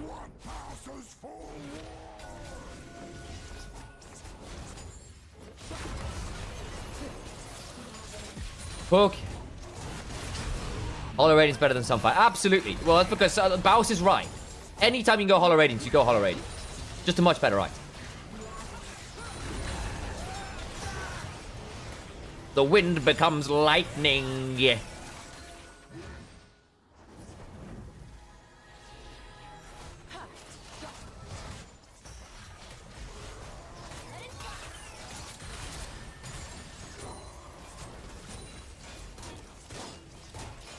LR coming up next, guys, as well, for your Lost Returners. Enjoy us. Yukino. Oh my god, that Shockwave just wide. Otherwise, that would have been a dead Yukino. That means no Shockwave. Pull back on Mainta. A slow game, but hey, welcome to Verdant.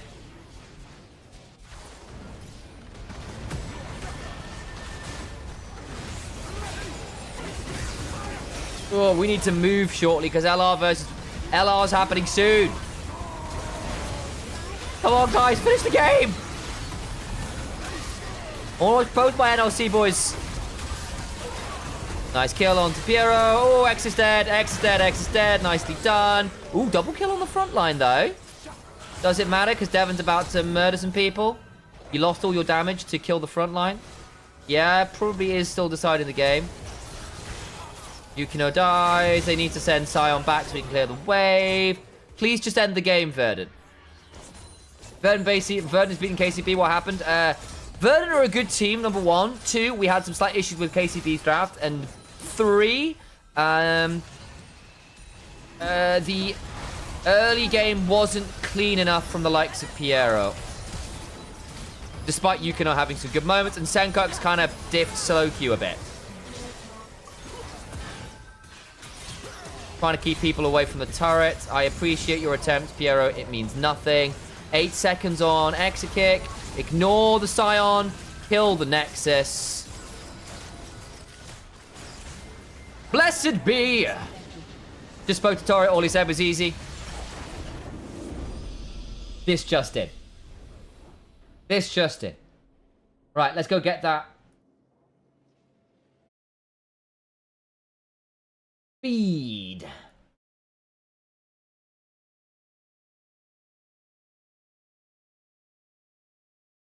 But pretty surprising good fight this summer. I mean, I think you look at that roster, you'd be more surprised if they didn't. That is 2 former Worlds attendees and an additional LEC member, former LEC player. Like, there's some very good players on this roster. Namely, I mean, exactly. Good damage numbers there in particular. A little bit scrappy. Like, you got a big gold lead and then you threw it away. Like, that is a bit problematic. You need to look at what happened post 20 minutes there. Couple dodgy fights that KCB played well. Slow queue with that ridiculous dragon fight flank. Not like KCB didn't have their moments. Realistically, with the way the comps were scaling, this happened too late. That needed to happen. Well, that lead needed to happen 10 minutes before that. And it didn't. Let us change over. Whee! Into infinity we go.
to Summoner's Rift.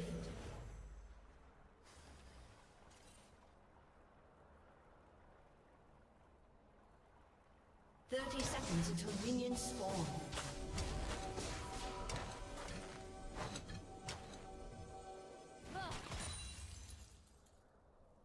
I lose to the likes of you. Good weapons have many uses.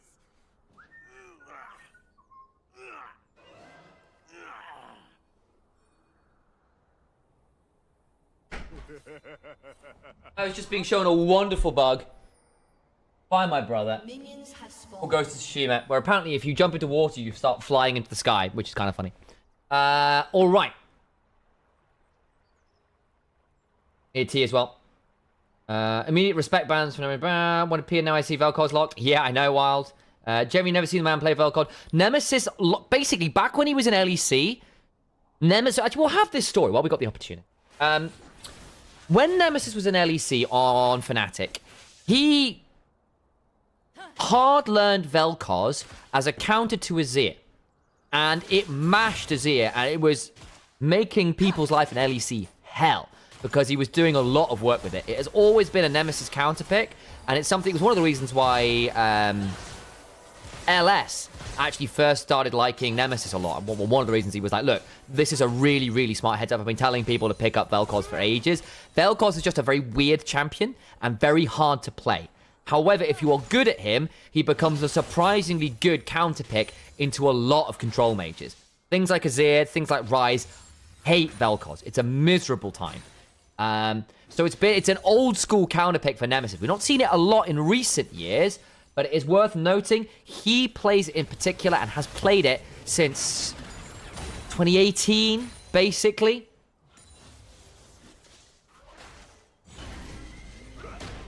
I'm fairly certain he's had it, but anyway, it's been a long known counter pick for Nemesis. We know he plays it. I looked up and the only Vel'Koz pick in his pro career was top esports at Worlds in 2020 and lost. Huh. I thought, like, either way, it's very much a known thing for him to play this. You are, don't you? Because I am certain he played some more.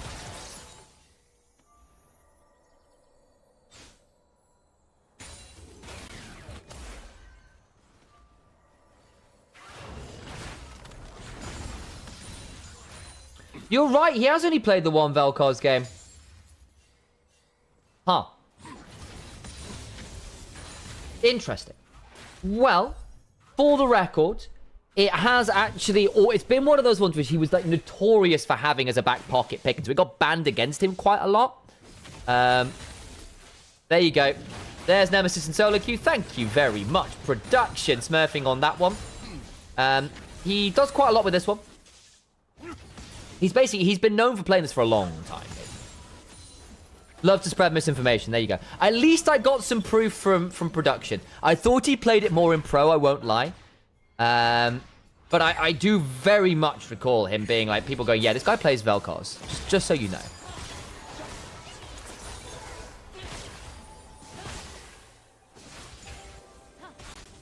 But thank you for looking at that one up, Deus Eratus, and calling me out on that one. I thought he played a lot more of it. 2016 or 17, yeah, something like that. But anyway, there you go. I think it's a cool pick. Buddha may be in a bit of trouble here. Okay, just delays his reset. Bouncy comes back, double ruby and a mana crystal. Doesn't change all that much. We'll just force the TP here.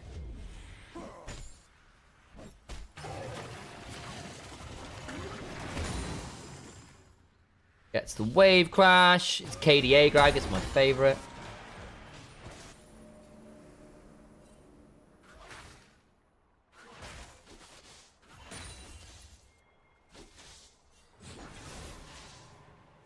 I wonder whether with the Veigar buff, he might bring Veigar back into Akali or something. Yeah, possible. Yeah, possible, but for sure, for sure.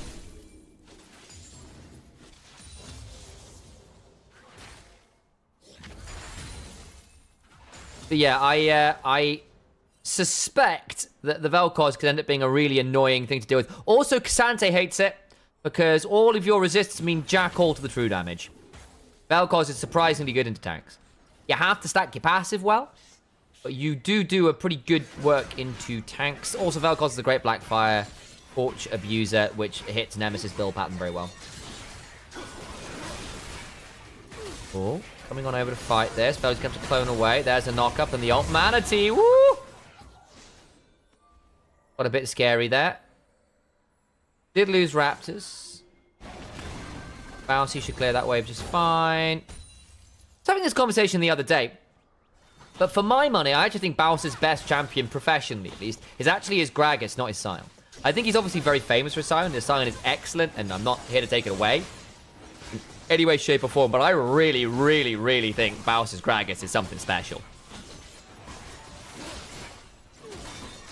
Roa Baus? What should be Fimblewind?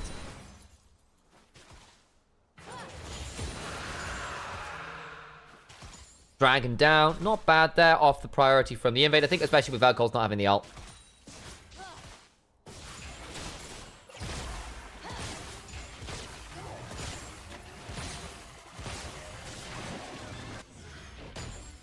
Buddha. I mean, Scion is... I mean, don't get me wrong. Again, I'm not here to say that his Scion is bad or whatever. But for me, the order is actually Gragas Scion, not Scion Gragas.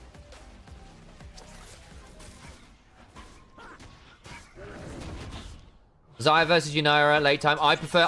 so, specifically into Yunara, I think Xayah is a better matchup. We saw that when Yunara first released, Xayah had a pretty obscene win rate into Yunara. It's gotten better for Yunara, but again, she's been nerfed. And I just think Xayah has the edge in the matchup. Yunara plays too much in Xayah's active range. Most good AD carries into Xayah have got ways to affect her from beyond her feather range. Yunara doesn't really.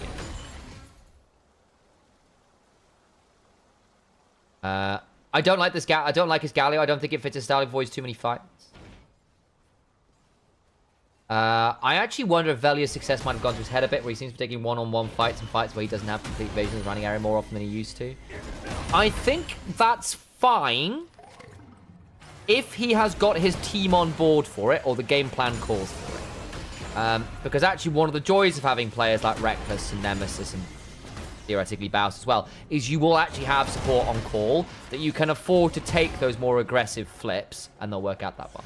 Who do you think wins this game? I really like the LR draft into what Team Phantasma have. I think the range discrepancy will be really problematic, with Xayah, Feathers, and Vel'Koz being very frustrating for the Yunara and the Rise to manage. Vel'Koz is good late. Yeah, he is. He is a scaling control mage with true damage into a short-range comp.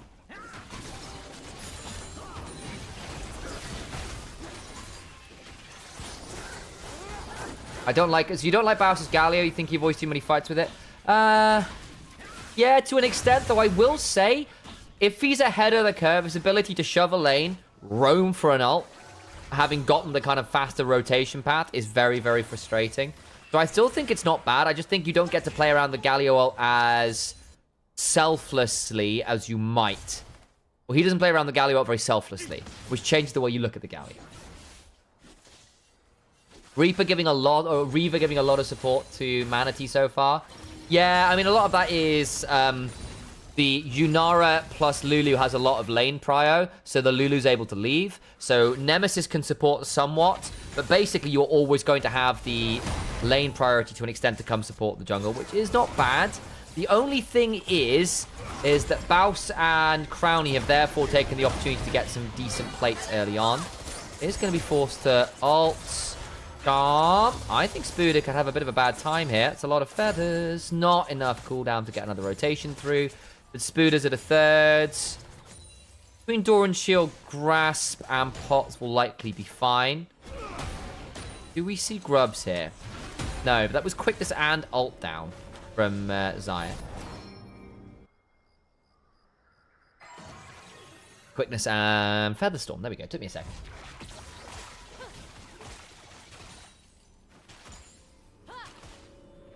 What do you think about today's games? Any surprises? Ross won. They went 3-0, which is a fairly big one. I was not expecting them to be a team that was 3-0, but they've done really, really well. And Funky and Cannon in particular. My boys doing well. Very pleased for them. I think Verdant versus KCB being what it was is kind of crazy. So it's not necessarily a surprise to me that Verdant won, but that KCB are now 1 and 2 over the last 3 days is a bit more surprising. I think Yunara has to go to the Blade of the Ruin King build because she needs some sustain in her kit or it's going to be a disaster. Well, she gets some healing back with the Drunken Rage. PXS versus Misa just started. That will be a fun one. If this game ends fast enough, we'll hop over and have a look.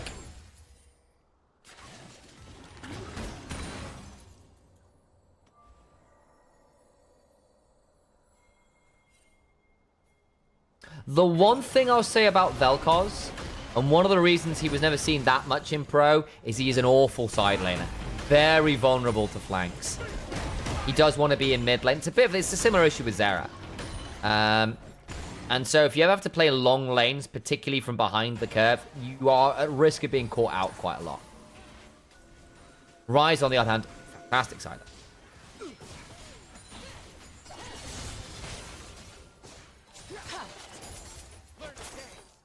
True damage shred with AP versus Rise and Cassante and Shin, I agree. Yunara is also very short range, it's a bit problem. So, Dragon gets started. Team Phantasma in the river first. LR are going to play for mid shove instead, interestingly. No one's died yet, by the way. Who got grubs? LR got grubs. That's fine. That's pretty good for Gragas and the way Bousy plays. I think getting grubs for a Bouse team is always valuable, just because it's Bousy.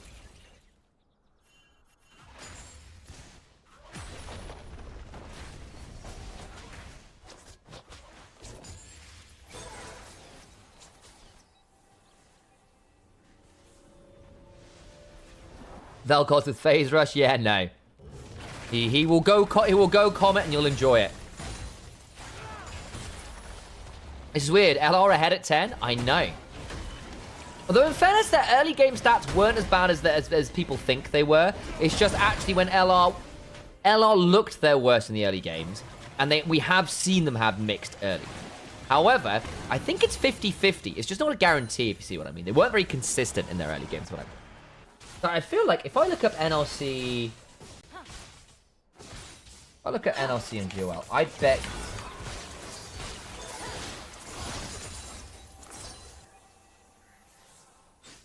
I don't want Winter.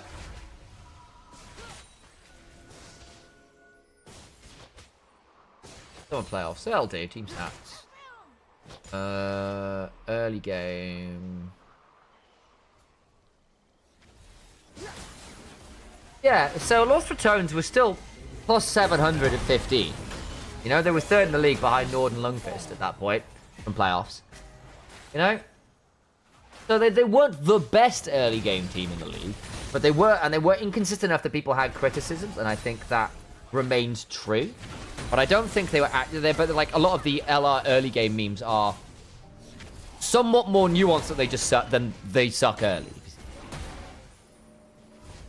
If there's a boring part, I'd be interested in your hero thoughts and priorities, stealing the first grub and then conceding the next two, and not taking the third grub right away. Something about it seems asymmetrical. We shouldn't be possible in a zero-sum game.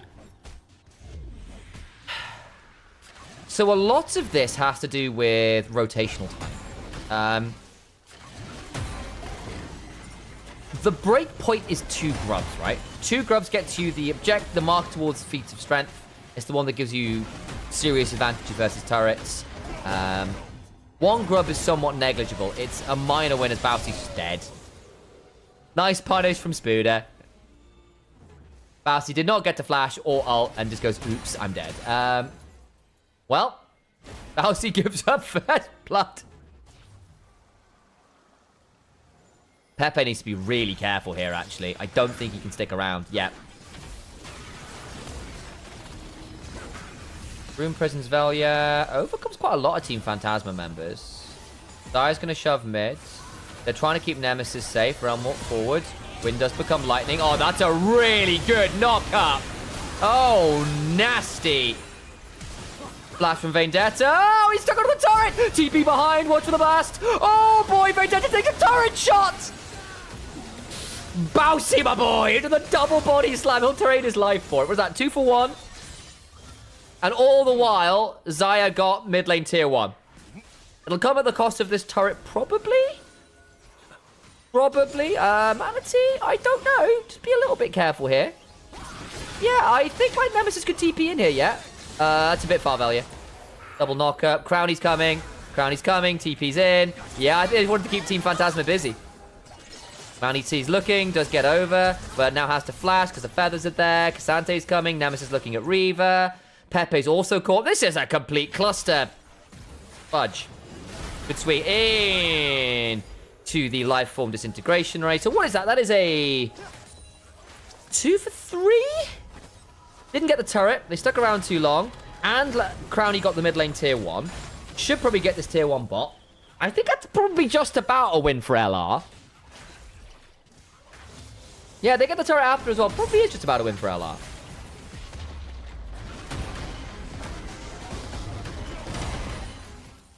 Team Phantasma got a Herald. Thank you. That is actually important to note. So there is something else they got there as well. They're quite opportunistic with their TP turnarounds. They are... I think a lot of ERL teams sometimes get a little bit overconfident that it is that their correct move has no counters. And so they are a little bit... caught off guard by LR's willingness to go. Actually, we've got a TP flank here, and they burned too many cooldowns. We can punish them for keeping trying to get more out of this play. Reckless going to go in, force Manatee to ult. Quickness for Crescent Guard. Nemesis can threaten. Yeah. Oh, Plasma Fission into the life form disintegration ray. Goodbye, Manatee. Spooder trying to go all out. Nemesis probably dies here. Oh, Bousy! Oh, that's foul! That is a clutch save. Good God, that was nasty damage. Another Plasma Fission. Bausy's Gragas is his best champion. I stand by this statement. Stand by this statement. And that is probably GG.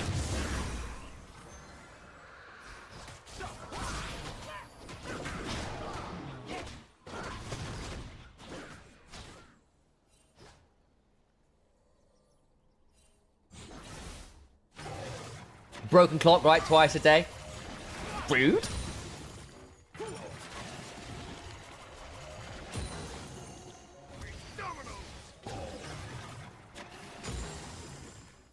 Oh, you're right. They didn't take Herald. Okay, I was wrong. There you go. I think we saw the shit on. I trusted chat.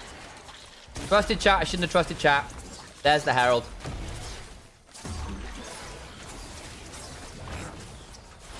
Manatee no ult as well, since he used it early, so it could make LR disengage. Yeah, that was the price of Reckless going forward, basically. All 3 tier 1 turrets down versus 0 turrets is kind of rough. That bot side play around that tier 1 where Team Phantasma tried to punish LR pushing and got counter TP'd on after the play. There's going to be some VOD review around that one. And that's feat of strength as well. A little late, but happy enough.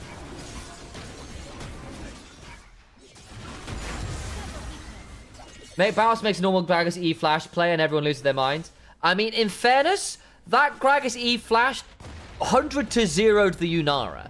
So it's not just a normal E flash. That is, I blew up the AD carry that was about to kill my mid laner and turn around the fight. So I think it has got a little more value. Was it the hardest play ever? Probably not. However, it was giga valuable because otherwise I think Nemesis dies and things get very tricky. So, you know.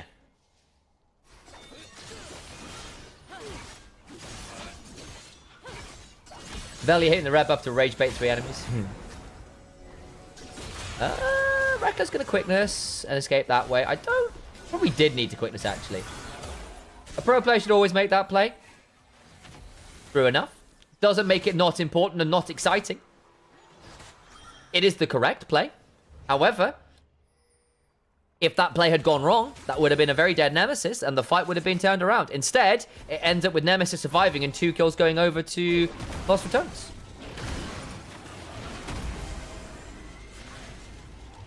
So, I would argue, important, correct, flashy on screen. That's a pretty good trio of things to have happen. Just because it's the right move, that doesn't make it that doesn't make it not important.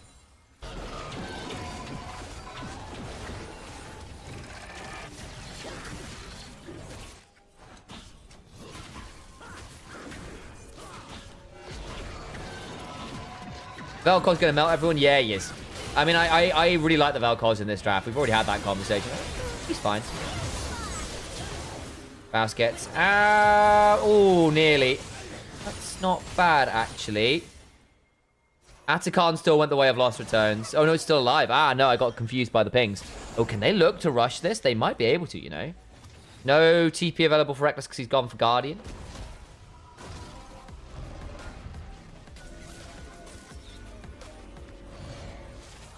Initialise, could I see Reckless being top 4 support in LEC? To begin with, no. Still got too much to learn. Still needs more, a wider champion pool. In terms of, like, archetypes. Like, I need to see him be better on engaged support still. I think he's got the experience. I think he's got the game knowledge. I think he's got the capacity. But I think it would take some work.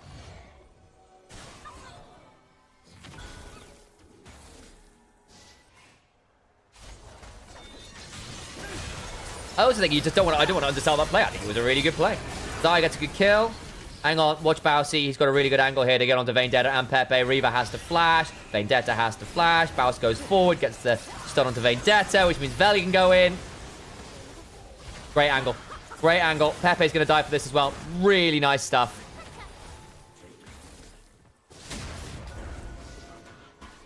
I see Alvaro, Mickey X Labrov being ahead of him. I think for sure those three make some sense. So I think that those are probably your three top candidates in the league right now. I think who else might be there?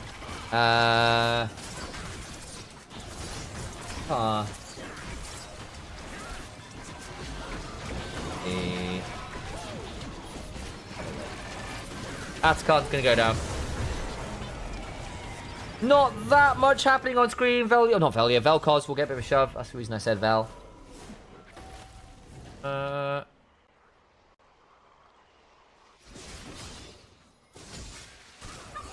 I still think Jun is really good. I don't want to undersell Jun.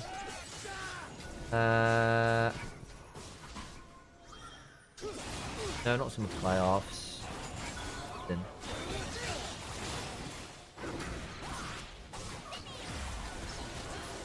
Okay, Dragon's happening. I may have to focus on this for a bit.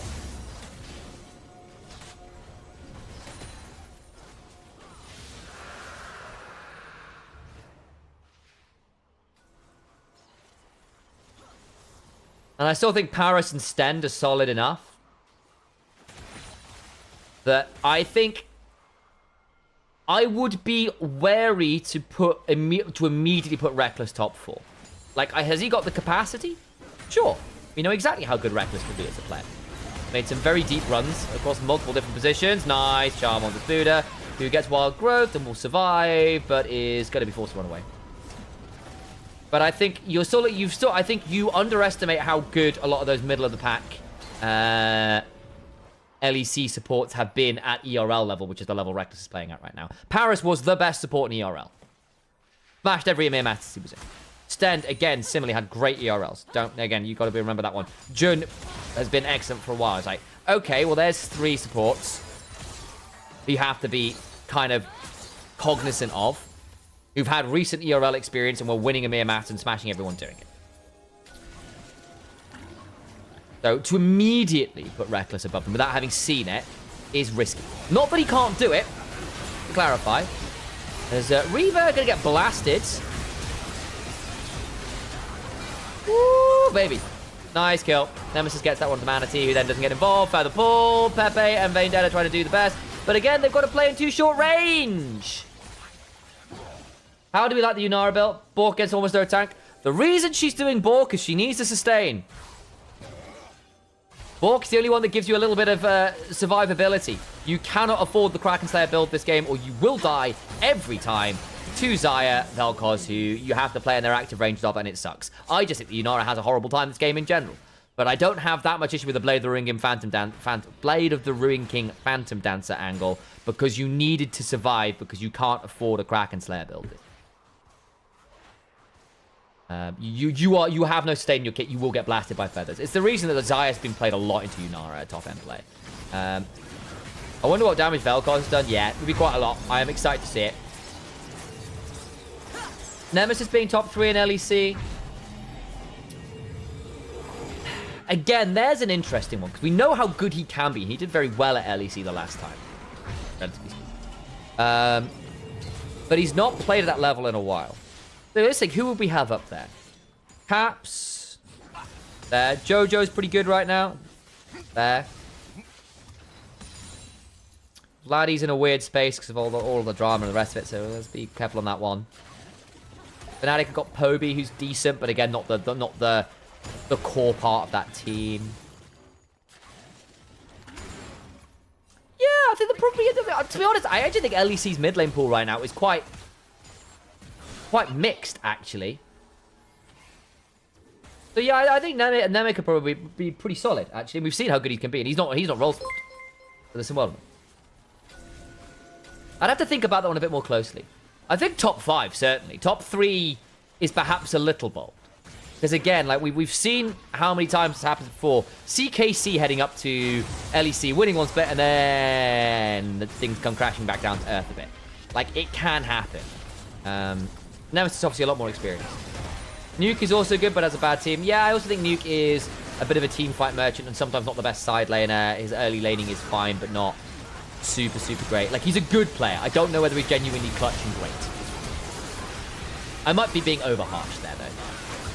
Vayne Dead has gone as well. I mean, this game is so over. Nice Rocket Belt combo. Into the blast back. I mean, very clean game from Lost Returns. Much better draft. And the Xayah Vel'Koz combo is damn filthy. GG. 15k ahead. It's another big win. Yeesh. Much better than yesterday. Much better than yesterday. Food is gone. Bouncy dies to the fountain. My goat. Do we get the draw live? Unfortunately, we don't. They do that off screen. Who would you put top 3 right now in the LEC? In terms of teams or in terms of players? Let's watch PXS now. If that's still going on, let's have a look at it. Yes.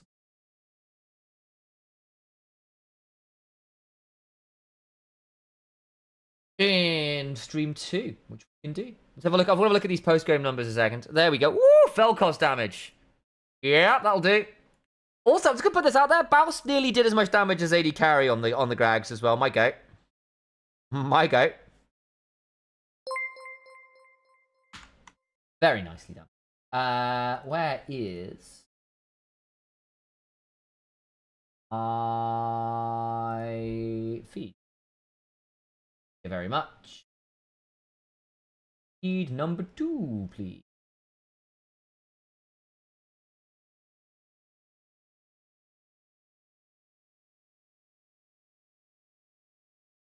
Let's have a look, shall we?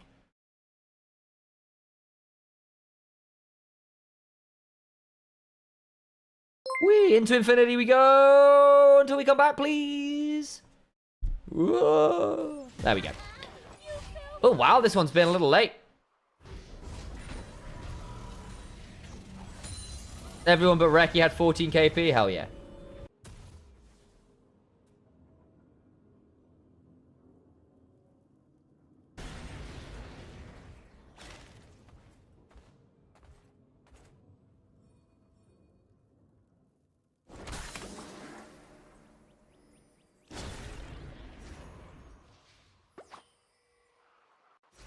Right. We'll hang on this one until we see when next drafts start. Do I have global time again? Where are my timers?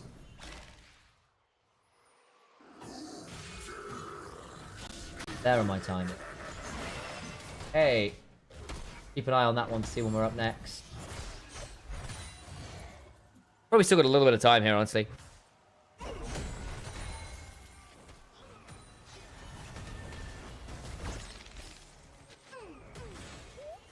Wow, feed 3's gone really quick today. Both of these two are 2-0, I'll note. Partisan, I think a little bit of a surprise to some people to be here. Excellent, for example, is a player I've known for a long time. Big time Draven player. Verdant beat KCB. Oh yeah, they did. Oh yeah, they did, and it was a good game as well. They deservedly won. All the middle this year we've been sending 2 imports. I agree. And I think mid lane pool has been Caps and X for a while. Oh, hang on. That's going to be interesting on a Chan. Batu didn't get that much value there with that pop. That's an excellent. About to do a lot of work. That's a really good crushing maw. Problem is, Closer's also been taken quite low.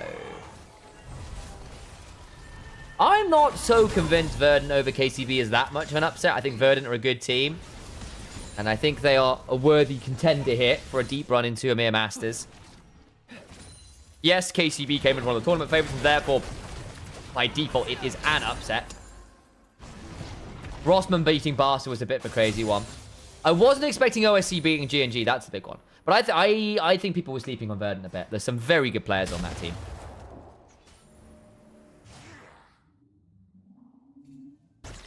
Teams. Best teams to send at the minute would probably be G2, MCoy, and then one of Fnatic and KCB. But I think KCB have collapsed, and they are deservedly not here, and therefore it's Fnatic. I think Fnatic are a bit more one-dimensional than MCoy, who are a bit more one-dimensional than G2. And I think really playoffs showed that. I don't think that really felt like a surprise to me. I will say I was very disappointed in Canna wilting under the bright light. I expected him to do significantly better than he did, and it shows what KCB was so reliant on him to be the main carry, and he wasn't. So, if he has an off day, what does KCB do? Rely on Kalist, and if Kalist is only doing okay, then they're out of options. Big is ahead of Gentlemate or GM8 right now as well. Ooh. I mean, in fairness, Big is the #1 seed coming from Prime League. They're a decent team. I wouldn't be super crazy about that one happening either. I'm not surprised Verdant beat KCB draft. Gaps happen sometimes. It even happens to the best. Agreed. Agreed. Like, we liked the Verdant draft over the KCB draft here. I think GT will do good this year. I'm hoping so. Again, I wasn't as down on Skewmon and Brov as people were at the beginning of the year, because I knew how good they could be. I think for Skewmon, it was just going to be a bit of time. He is a more rounded player than Yike for my money, in that he is both a Nunu player and a carry jungler at the same time. He has got two very different sides to him, in a way that one of the issues that G2 ran into at Worlds last year was Yike's very limited active champion pool, and that inability to change it was problematic. We all had those conversations saying, actually, Yike probably needs to change it, and the moment he does change, people were weird about it. But it wasn't exactly a surprise to anyone that Yike was moving here.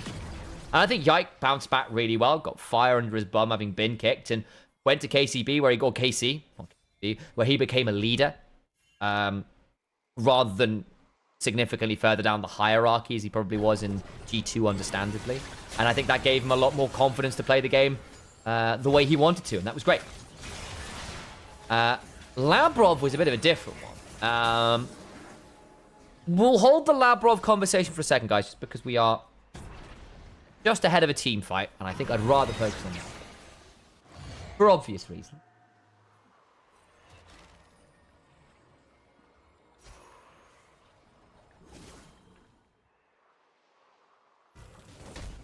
Big's lead right now is very losable. Ah, one of those leads. I got it. Okay, no one's really fighting over Dragon. No, we're not. I don't know whether Ryze can be there. He may be forced to ult out of this.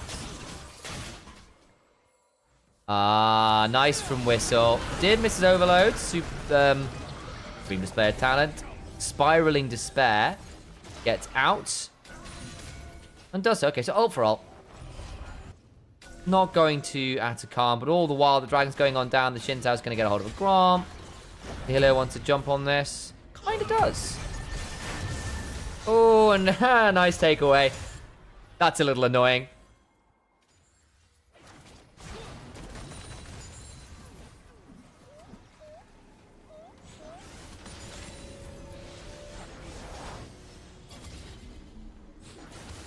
I don't think we'll see many team fights unless forced.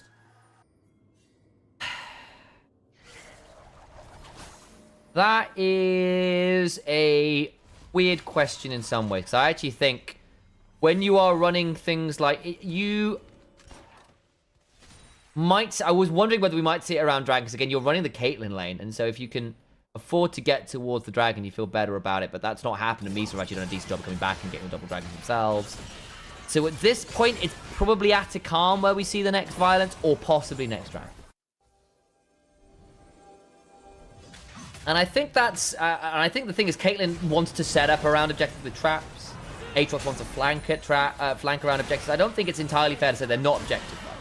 It's just they're particular kinds of. I don't really like face-checking and being second to an objective as a Caitlyn. And I don't like playing straight front to back as an Aatrox. But that doesn't make you not good or confident objective focus. And we generalize somewhat here. Oh, Batu. Batu. Woo. Tangle Barbs. Pressing guard force. That's pretty good value there from Batu.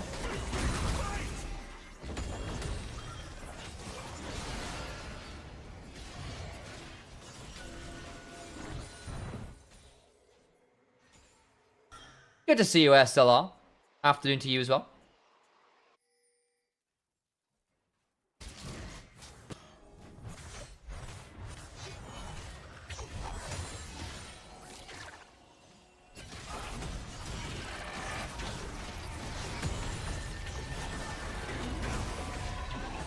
Atacom vaguely aggroed. Stefan staying on this. Batu's going to cancel. There's closer. Up the river. Cancel, come and join this. He's going for a blue buff invade? Okay, well, they're not going to stick around on the objective anymore. All the way. Blue buff's going down. They're assuming they know it's happening. And that's just been aggroed. They're just taking it. Oh, Partisan. This might be a bit of a mess.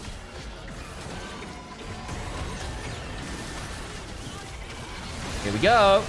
First step in. Pop Blossom. 3,000 HP. They kill the Nico. Jumping on to call me. Can make for the fight. Fight taken by blue team. That'll be the win for Misa for now, but the fight afterwards looking pretty messy. All out goes Mihile, who needs to pull away. Looking to get some Untofo strikes down is all out. In comes the Realm Orb and closer. Will at least get one on the way. The problem is, where does the Wukong go? As Hungry Panda goes looking for the W, doesn't quite land it. Mantra Soul Flare instead. There is the tether. As a bit of focused resolve allows for the ace, and that is what? An ace for one. In trade for the Atacama. You know what? It's also alive. Baron. I think we might have just seen one of them fabled Intercons, folks. Partisans are enjoying that one. Oh dear. Oh dear. And they can take this, shove out for mid-tier 1 with Baron, and then go for Dragon. Life is good. They don't even have to go for Dragon. They can afford to give it up to play for turrets if they want. What do you get on this back? Does this complete Lord Doms for Caitlyn? It does complete Lord Doms for Caitlyn. Life is good. And a Sterex Gauge for Aatrox. Life is better.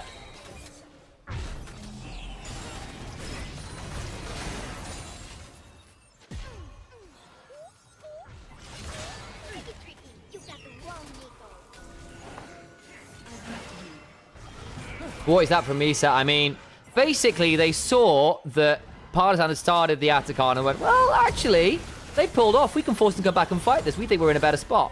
And then they fumbled the Atacama fight. How many times have we seen that? They didn't have control over the Tri-Brush. Got blasted. Didn't actually get that much value at the Pop Blossom. And then bad things happened in the form of Aatrox.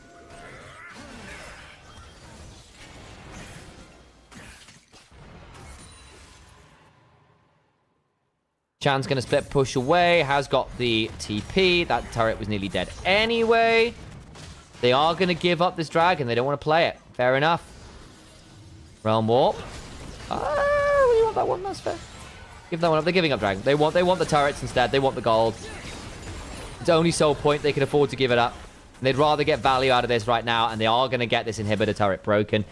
Will they get the inhibitor as well? Sante's coming. No, they can't quite stick around for that. Angle Barb's wide. Batu is in the form of another champion. Ooh. When you said Fnatic was one-dimensional, I'm quite a little less than G2, not so much. Step back. What do you believe is the reason? Comps they play, player versatility. Couple reasons. Hang on. Big chunk. Oh, Hungry's dead. But yes, in short, it's player versatility. That's actually really good from Batu. That actually potentially matters quite a lot. It prevents getting too much here from the Baron. It's a decent Baron power play. But those couple kills prevent them getting too much more than they were hoping. Aatrox still got an insane amount of value here individually. Try and catch someone out here on the reset, I think. Gonna head back bot. Axelan's still around. He's on his Caitlyn. He's played a lot of this. We've still got to kill at least, yeah. True. He did get 2 for that, which is quite nice. But yeah, part of it is MCoy have been quite reliant on... Hang on, we'll have this conversation in a second or two. G2 can play, have got multiple people who can win the game for them, depending on draft play. Actually, you can play through Skumond and Labrov having a really good game out of mid-jungle. You can play for Caps winning the game. You can play for Hanshammer winning the game. Broken Blade on the right picks. I think he's been less good at it this year, but improved again over the split. Is capable of being a win condition, and it gives you a lot of options. MCoy, like Fnatic on the other extreme of this, have for large portions of this split, bringing in Povey, basically been about, let's make sure bot lane carries. And if this happens, good.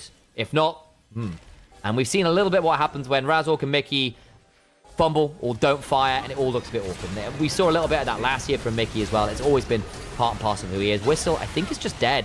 That was a bit of a weird face check. How did you end up there all by yourself as a Rise? Yeesh.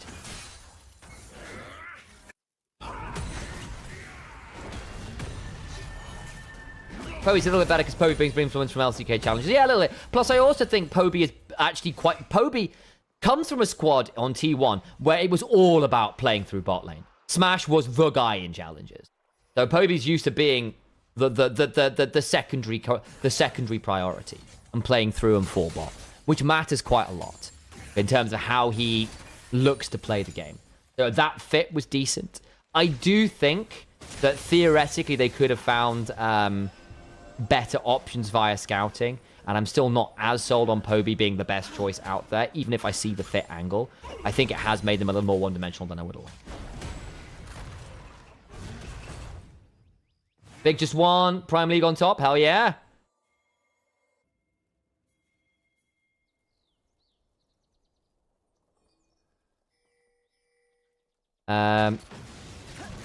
MCoy been like MCoy's run into the issue of not actually being that versatile outside of Mirwin having some weirder picks. I think MCoy, you could kind of get what they were going for pretty much every game. You didn't come into a best of 5 going, haha, what weirdness have they got drafted? I mean, Mirwin was the guy who had something different.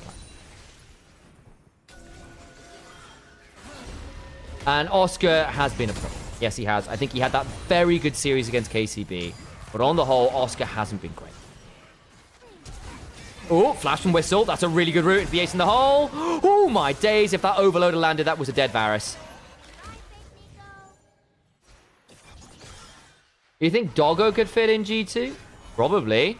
I think he's a good AD carry, and he would fit in with a decent system. He's pretty convincing. Again, he didn't do very well when he went to LPL, but I think he just struggled with the LPL environment more than anything else, and I don't think he was he's a bad player, per se. You see the moment he's gone back to LCP, he's been fine. And he did well last time he was at International. I think, though, that Hanshammer played a very mean playoffs, is a very good player. And your question then as G2 is like, if I were to replace Hanshammer, why? Am I actually getting an upgrade, or is this change for the sake of change? And can you guarantee they will be better than Hanshammer? That's a hard thing to ask, actually, on the whole, because Hans a very good AD carry. Like, am I getting Ruler? Would Ruler work in this team, even? Am I going to lose synergy by getting Ruler, however good he is?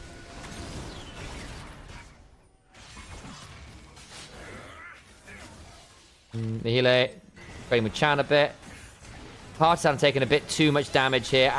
Severing bolt angles. Hungry Panda's in danger of being executed here. Watch the arrows. There's the heal.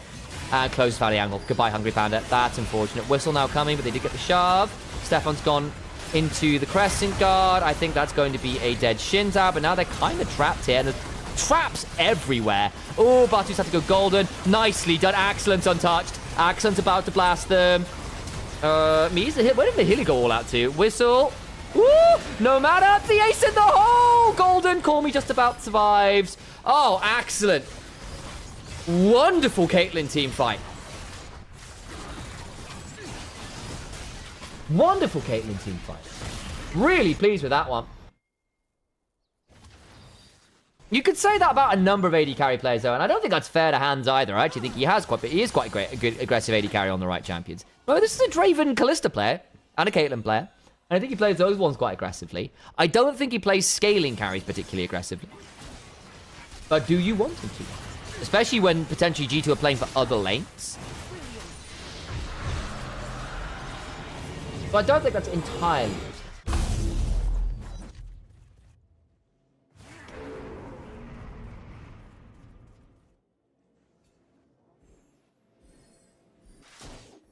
Hansama versus Hamsam D. I know. I need like Upset to rename to Hansam B, and then maybe Super to rename to Hansam C, and we just have to deal with it.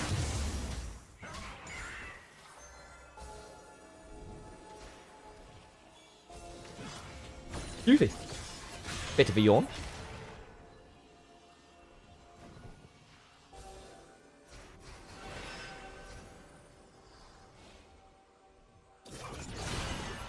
Ooh. Is there a player that can realistically come into G2 and make them contenders? To be a contender, you would need probably a player that is best in the world. In some capacity. Realistically top mid AD carry. If you want to take a risk and switch out caps for Knight, for example, you can never make that happen, good grief. There's your angle. But you are looking at players caliber of Knight, of Keen, of Chovy, Ruler, players like that. And that's very hard. Zeus, great example. You can pick up Zeus. Maybe that's a way of doing it. But that's the kind of angle you've got to do. And even then, what are you losing in terms of synergy and how the team would play as a unit in order to get that player? And would you therefore get less value out of them rather than staying with what you've got? Inspired might be an option, exactly. But then again, how good do you think Skumond might be with another year's work? Because I still think Skumond's really got it. He's got a little bit he's still very new, he's still learning a lot.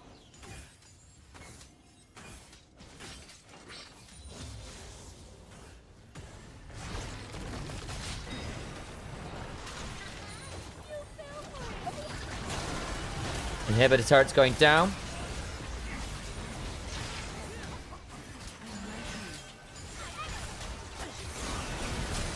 Good Darkened Blade knock up. Inhibitor number 2 down. I think Misa are in danger here. I think this might be a 3-0 Partisan we're looking at here. Holy moly.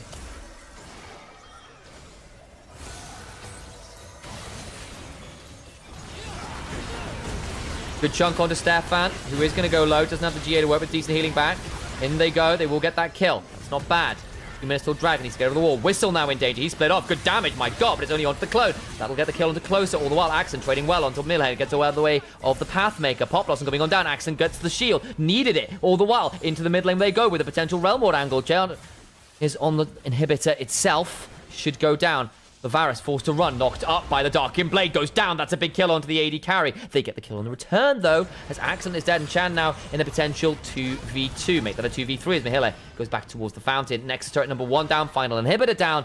It is still a 2 for 3. Misa find a couple kills, but their base breaks as a trade. Probably, I fear, still a significant win for Partisan.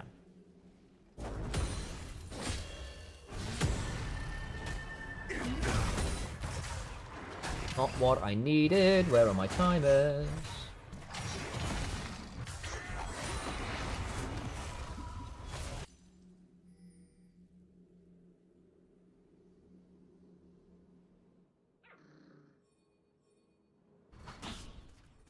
What's happening in feed 1? Hang on. This has got a little bit of time yet. Fair enough.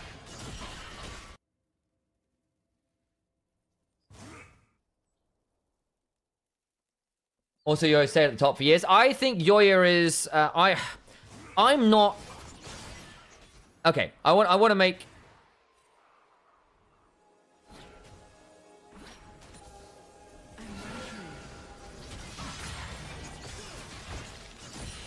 So I am not as sold on Yoya being one of the like absolutely top tier in Europe. I think he's been good and at points with actually back in the Mad days was genuinely great.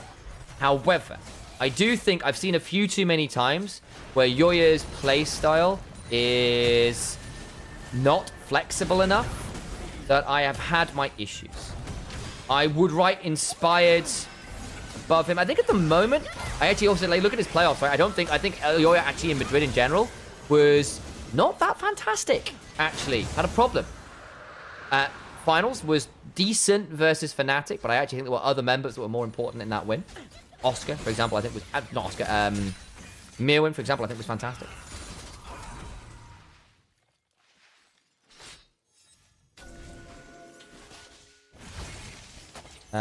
I think Handsammer sometimes has brain farts. I think he can sometimes be a little bit anti-clutch, which is a bit problematic.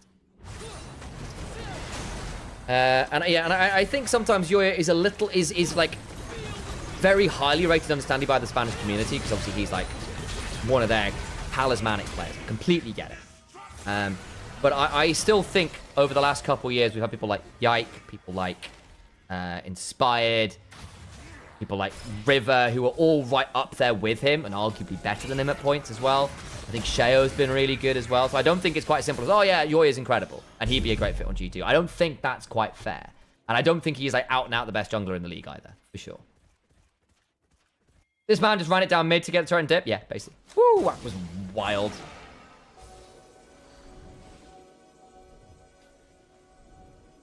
And like we had that era where for a while you'd have like Niski playing the role of jungle effectively from mid lane, and Yoya would spend his entire time in the enemy jungle trying to get carry rolls that way, but was like incapable of playing ganking style. Partisan casually beating LVP first seed, LFL 2 and TCL 1. Partisan are out here with insane players. Like I know they're pool 4, but this is like EBL always send a good team. They always send a decent team. It's not Sylvanas Vesta this time. But some of these players are legit awesome. That is nice. Very pleased. Good work, Partisan.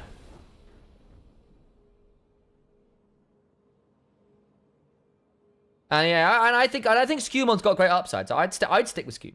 And you've still got angles like I feel bad for Sheo. I think Sheo's still really good. I wouldn't take him for G2 necessarily, but I still think he's pretty good. I think Isma's improved a lot. I don't think he's necessarily top tier, but I think he is solidly deserving of LEC at the minute. I think the jungle pool in the LEC is pretty okay right now. Razork is still great. I actually have often rated Razork above Elioya over the last couple of years. Though, again, you have to be on board with how Razork wants to play the game, and that is often... Razork doesn't play fights slow. He doesn't play games slow. And if you need to ask him to play slow, he's not the best, and that's the part of the reason why him and Mickey X are... They enable each other to play fast. And sometimes they are not the best at just taking that pace and playing a fight slow. And that can be a problem. But at its best, I think that combo is really deadly. And again, sometimes I feel like jungler, you have to ask, well, which pairing with support and which pairing with team will come and play that. That matters too. This is a very circular way of saying there are a fair number of pretty good junglers in. Let me get my... feeds up. We'll get ready for the next game. I'm going to run for a quick bathroom break, guys, because I could... We'll make sure we get our next game. We got another game in. That's kind of nice. Relatively pleased about that. Looking all right there. OSC beating GNG is kind of wild. Good for Otters as well. No, wrong thing. That's the one. Give it a second. There we go. Vitality Beaver. Right up. I'll run some ads. I'll go to the bathroom. I'll be right back.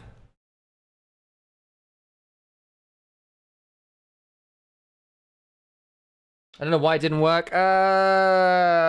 Reckless didn't vibe very well or with Mickey and Yankos. They had very different ideas about how to play the game.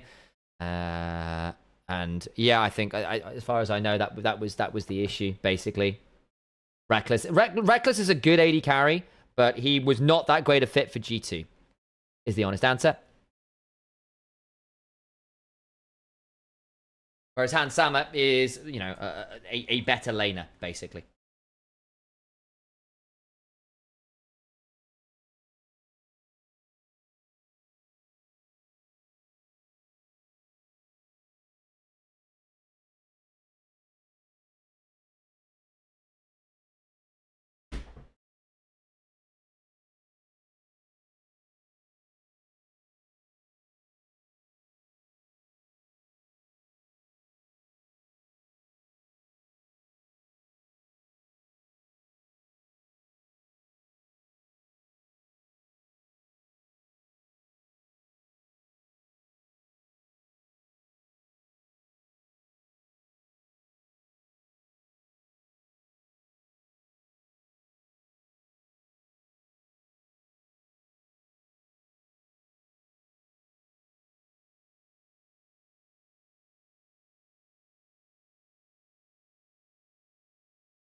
All right.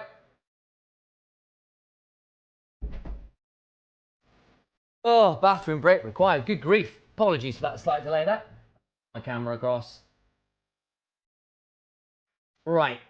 So. GK over on red side. Vitality B on blue. Orianna first pick with Shinzo Yunara. Free Vitality B. DK have gone for the Galio in response with the Wukong. And Rakan, 2 good homing targets, plus the Corki for early skirmishing with the Yunara. I'm still not entirely sold on Corki into Yunara. I feel like Yunara actually has quite a lot of windows to trade back onto the Corki if Foss Bomb is misused. Hey, Jamcanner, welcome in.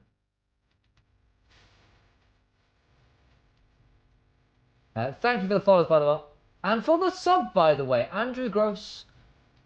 Thank you for subbing. It is much appreciated. Much love. Thank you for it. Engineer Cabbage, Dark 500, Denki, Susurus, Naix, Taito Senpai, and League Scout Hugh. Thank you all for the follows. Did need to do that. So, looking the Aatrox. Yop had a great game on Yunara the other day when I thought it was going to be a hard Yunara draft. So I'll give him some credit there as well. I think Janex on his Aatrox will be fine. It's another good win con. Lots of bruisery frontline. Hey, Mr. Watts. For 30 months as well. One of the OG subs. One of the LDL subs. A pleasure, Mr. Watts. Miss you, mate. Hope you're doing well. 30 months in a row. Good grief. Good grief, that's 2.5 years. Who do we got for this one? I'm still figuring that out. Alistair, good front line. Ooh, okay.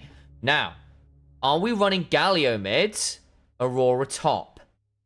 I think, knowing these players, I think we are.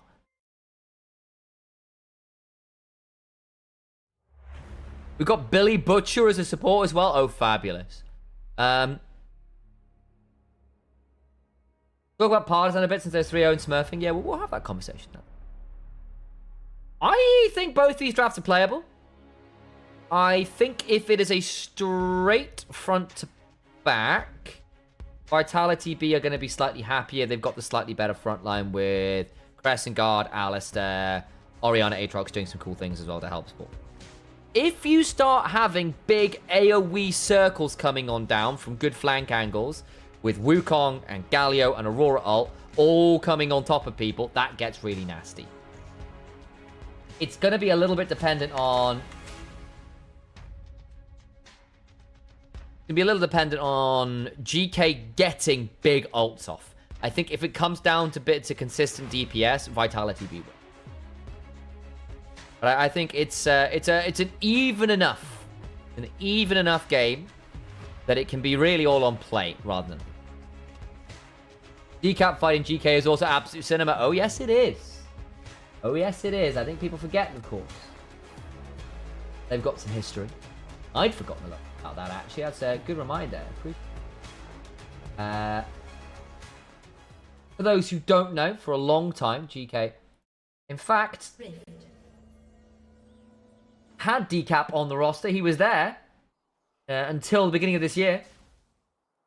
30 seconds until minions spawn. And ended up switching around. It was only on July the 4th. July the 4th, it was Independence Day. The Decap left. First blood already onto the Aurora. Oh, baby, it's spicy. B-Butcher's in danger. Spank him. Diabolical stuff.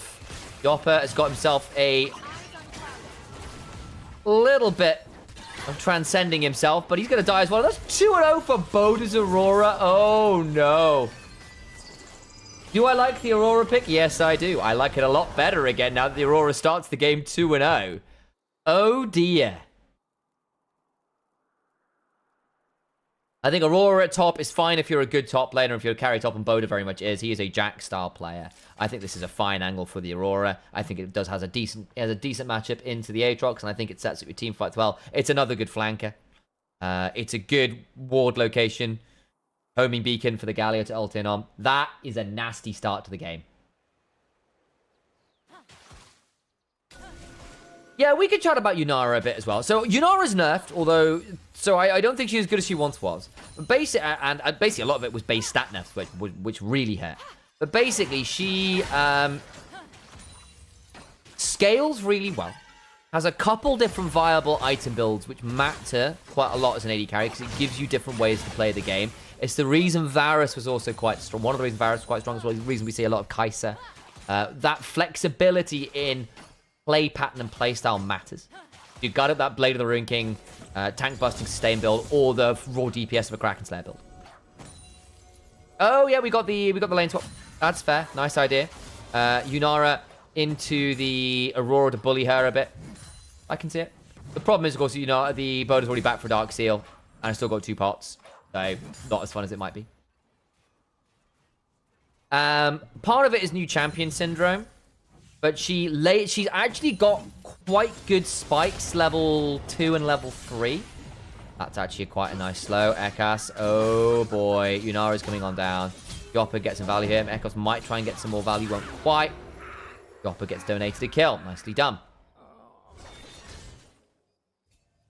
But yeah, basically, if she gets her Q stacked, and then she has Kalme Step or a good Arc of Judgment, you actually get a pretty nasty ability to run people down at level 2, level 3, which a lot of other AD carries, particularly if they're cooldown reliant, Porky, can have a really bad time against.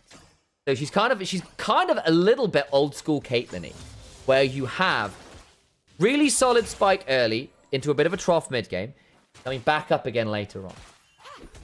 Yoppa gets double buffs as well. Yeah, that's nasty. Her issue is her range isn't fantastic, and her mobility is very limited. And so that means, basically, in team fights, she runs into the risk of having to be quite short range in order to do damage. And that puts her in the active range of a lot of other people, and doesn't have a lot of ways to stay safe doing so in and of herself. She's got Untouchable Shadow, and that's about it. And Kalme Step with a bit of speed. So you kind of ER and then save your E for later on to keep yourself.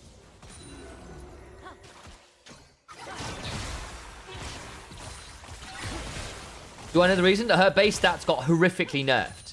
So she doesn't lane as well as she did. So unless you're bullying your windows of power very effectively, it can be pretty rough. And she's just not that safe as a champion unless you pilot it very smoothly. She's a bit of an AD carry's AD carry, in that she has got a lot of tools to glide around a fight if you're good. But a lot of it is reliant on picking your window very, very carefully and having teammates support you doing. Hey! Thank you for the gifted memberships there, Kristen. Appreciate it.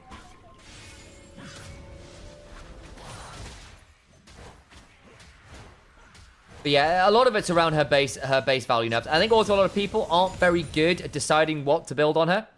And there is a little bit of the vein spotting syndrome. It is very possible to go looking for a cool play on Yunara and realize it was a bad one. And if you misuse your E and your R cooldown in particular, life is bad.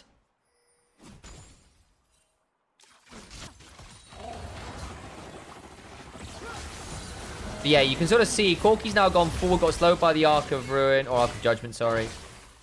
And now Q gets procced and Yoppa just has a better extended trade.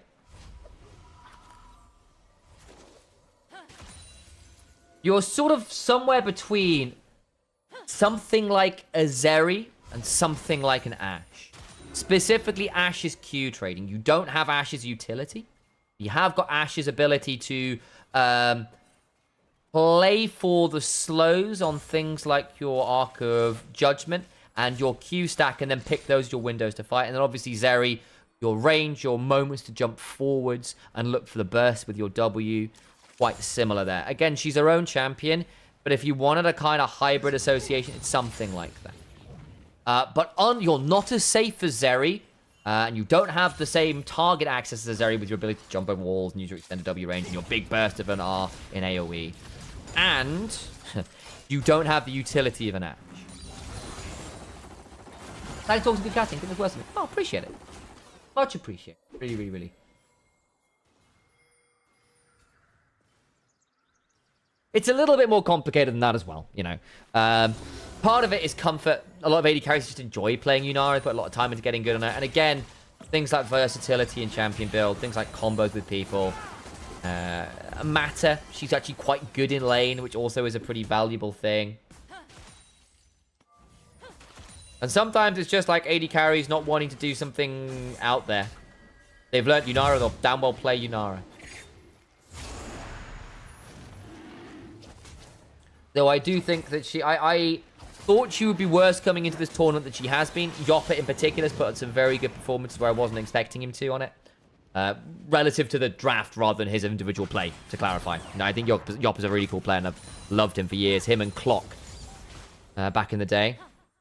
Clocks were really, really awesome. Shout out to NRC Div 2.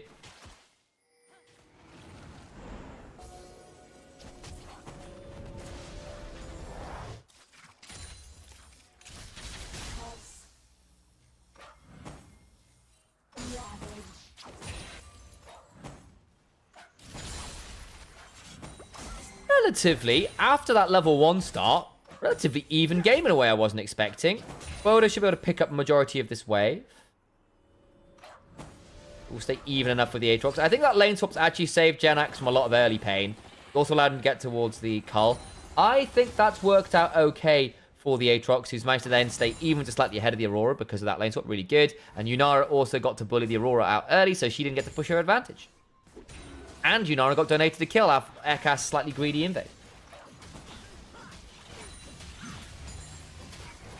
Grubs fight. This could matter. If this ends up being a serious skirmish, this gets interesting. Corki has, like, no items. Boda does. Yeah, Corki's on, like, Cullen tier. Like, you don't actually have very much damage here at all. But then again, you're a Wukong and an Aurora. How hard is it for you to get caught in the pit? You've got 2 grubs. You don't need this last one. You can jump over the wall, and Decap's going to pulverize and look to head back over the wall. Ekka splashes out. Wait, hang on. Did you just get the last grub? No, you didn't. Okay, I saw I got a bit baited by the kill feed. Yeah, Yunara gets a kill onto the... That was really nice from Decap. That was really good on Decap. Hey, thank you for the follow, home. Appreciate you. Thank you for the follow, Zulan, as well. And Copper Bongo.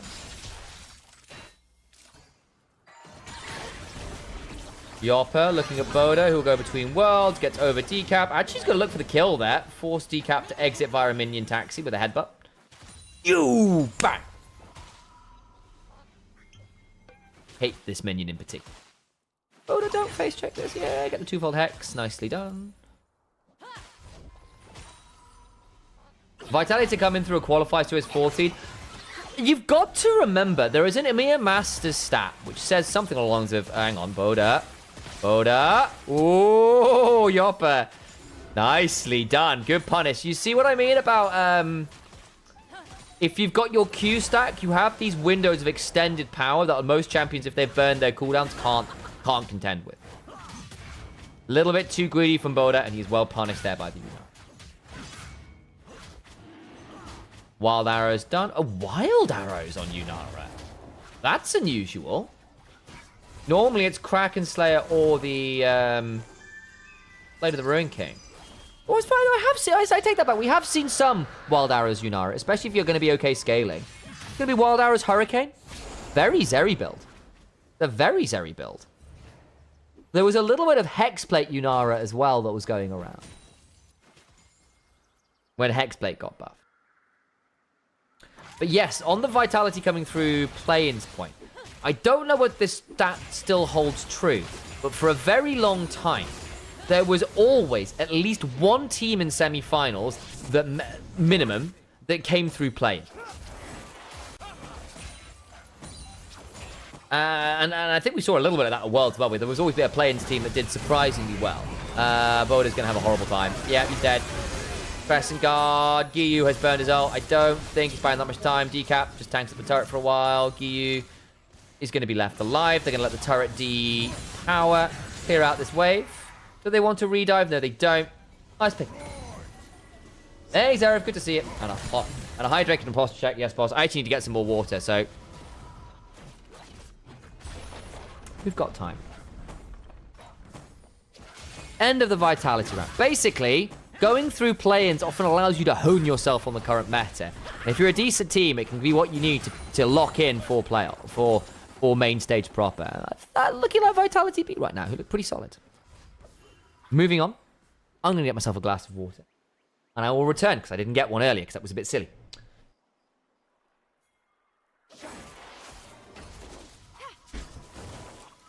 I see your spirit.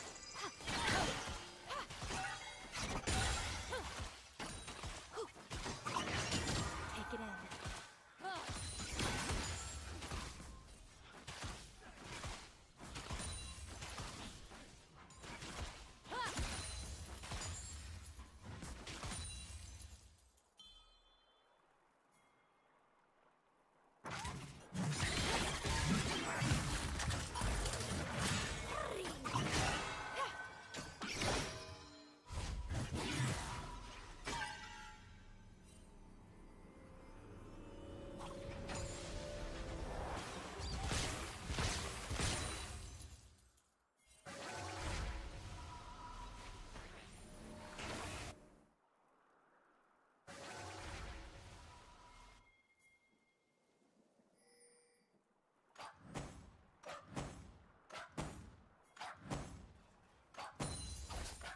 I return now with water. Has anyone died? No, they haven't. This is great news.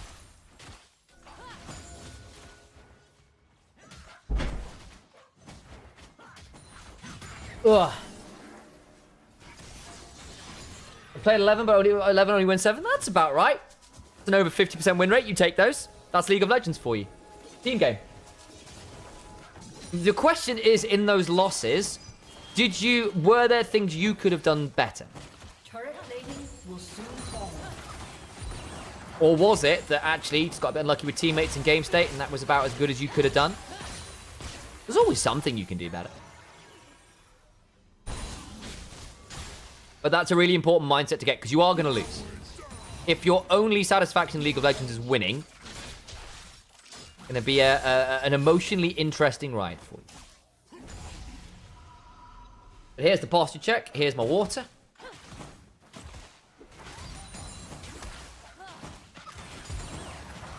Alright, I think this Yunara is going to be an issue now. Also, I'm going to say, like, Aatrox being ahead after giving up 2 kills in minute 1 to an Aurora is also kind of crazy. Like, this Aatrox is terrifying. Early Sun to Sky, Cull cash in. First Unforgiven, he's about to do the same. I think Billy Butcher might be getting butchered. Spank him. Find Homelander.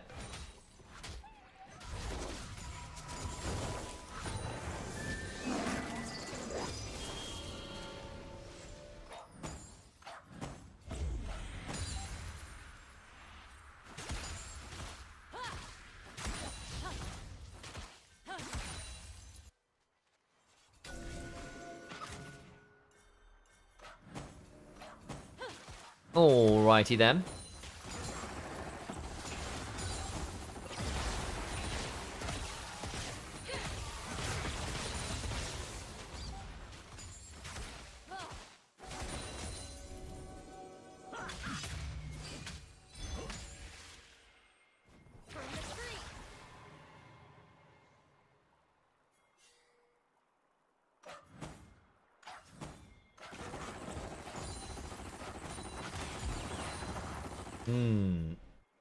So, Dragon. A consideration. Herald nabbed by Vitality. That's objective for them.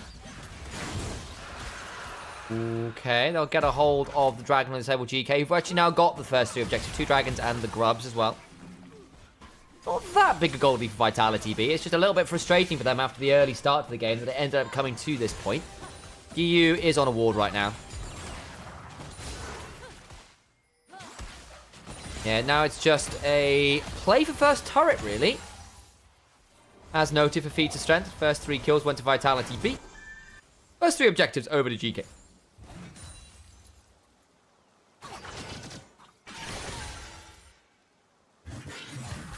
Both bot turrets look pretty real low. Yeah, oh, Boda, you just ate the entire Aatrox combo? Good grief. When he buys time for VTO, he's going to get on the other side and do this. I mean, you can't stop that. Nicely done. Easy.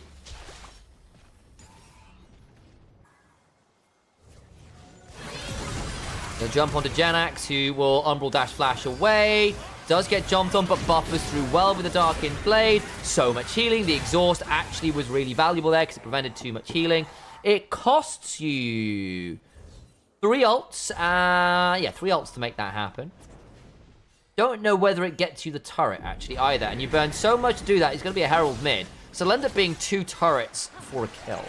Maybe a turret as well. No, you won't get that because Orianna turns up bot. So you get a kill, and it costs you 2 turrets. And now Yopper. Do you want to know how they drift in Summoner's Rift? He missed! He missed! Yopper! He hit the wall! My eyes aren't deceiving me, right? He just missed.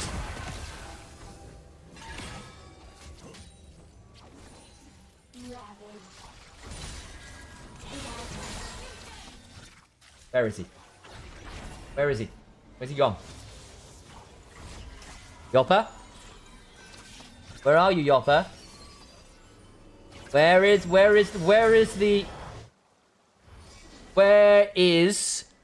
the culprit? There he is. Down there on the minimap. I see you, Yunara. I see you.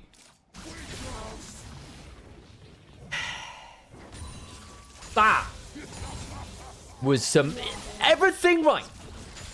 Everything right. Driven all the way through the jungle. The easy bit. You fumbled. See you. I see you. Wow. I've been praising you all game, Yop, and you do that to me. Disappointed!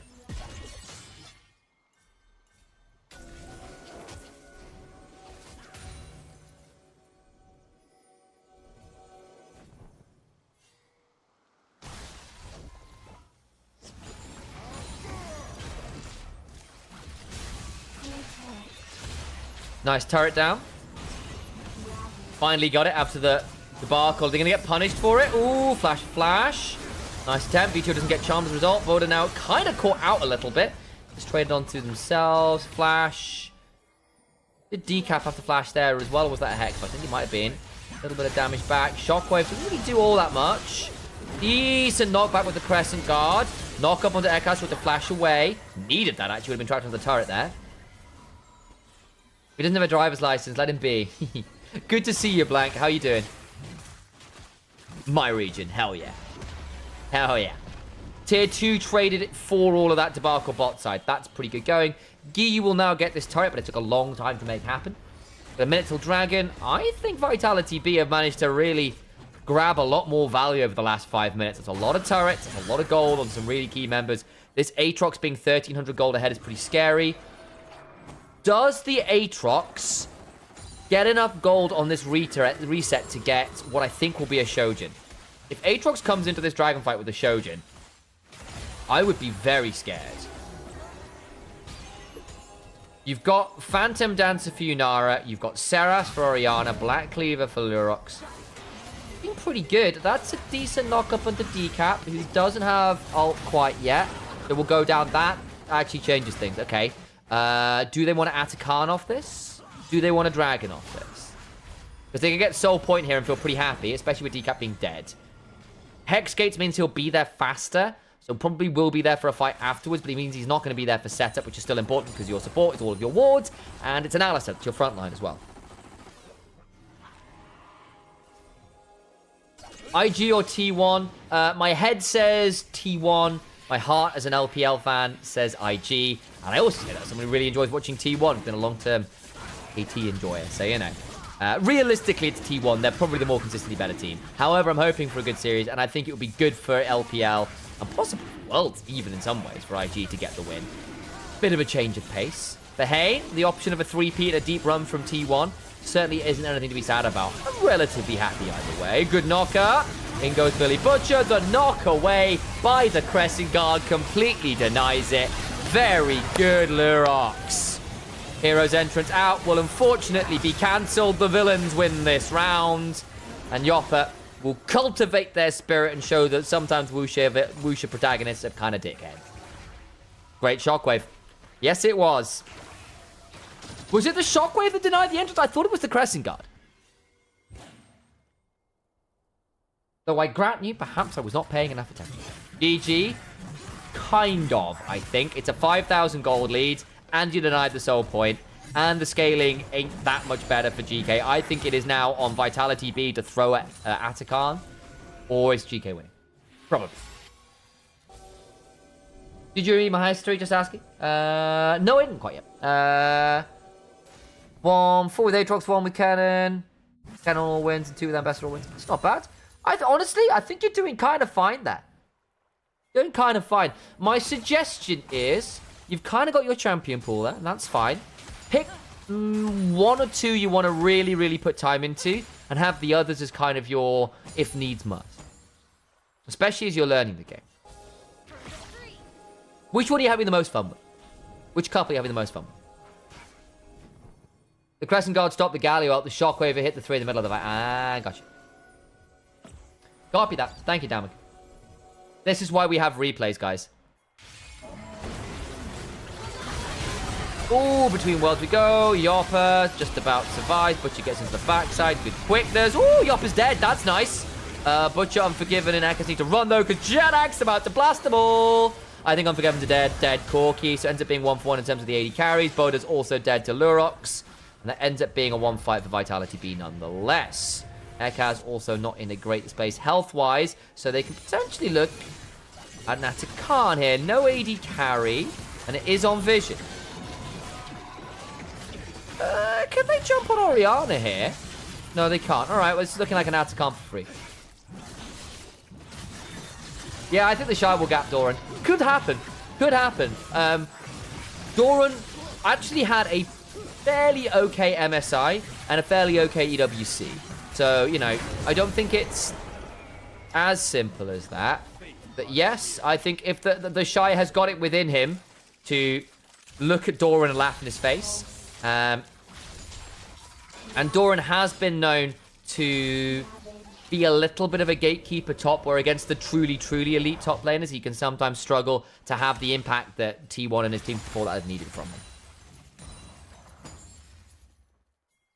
Oh, so good to see you, Andrew.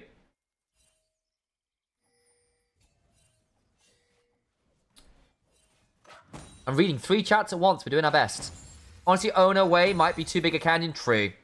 Ona is one of the very best. I think Ona is a top 3 jungler in the world right now.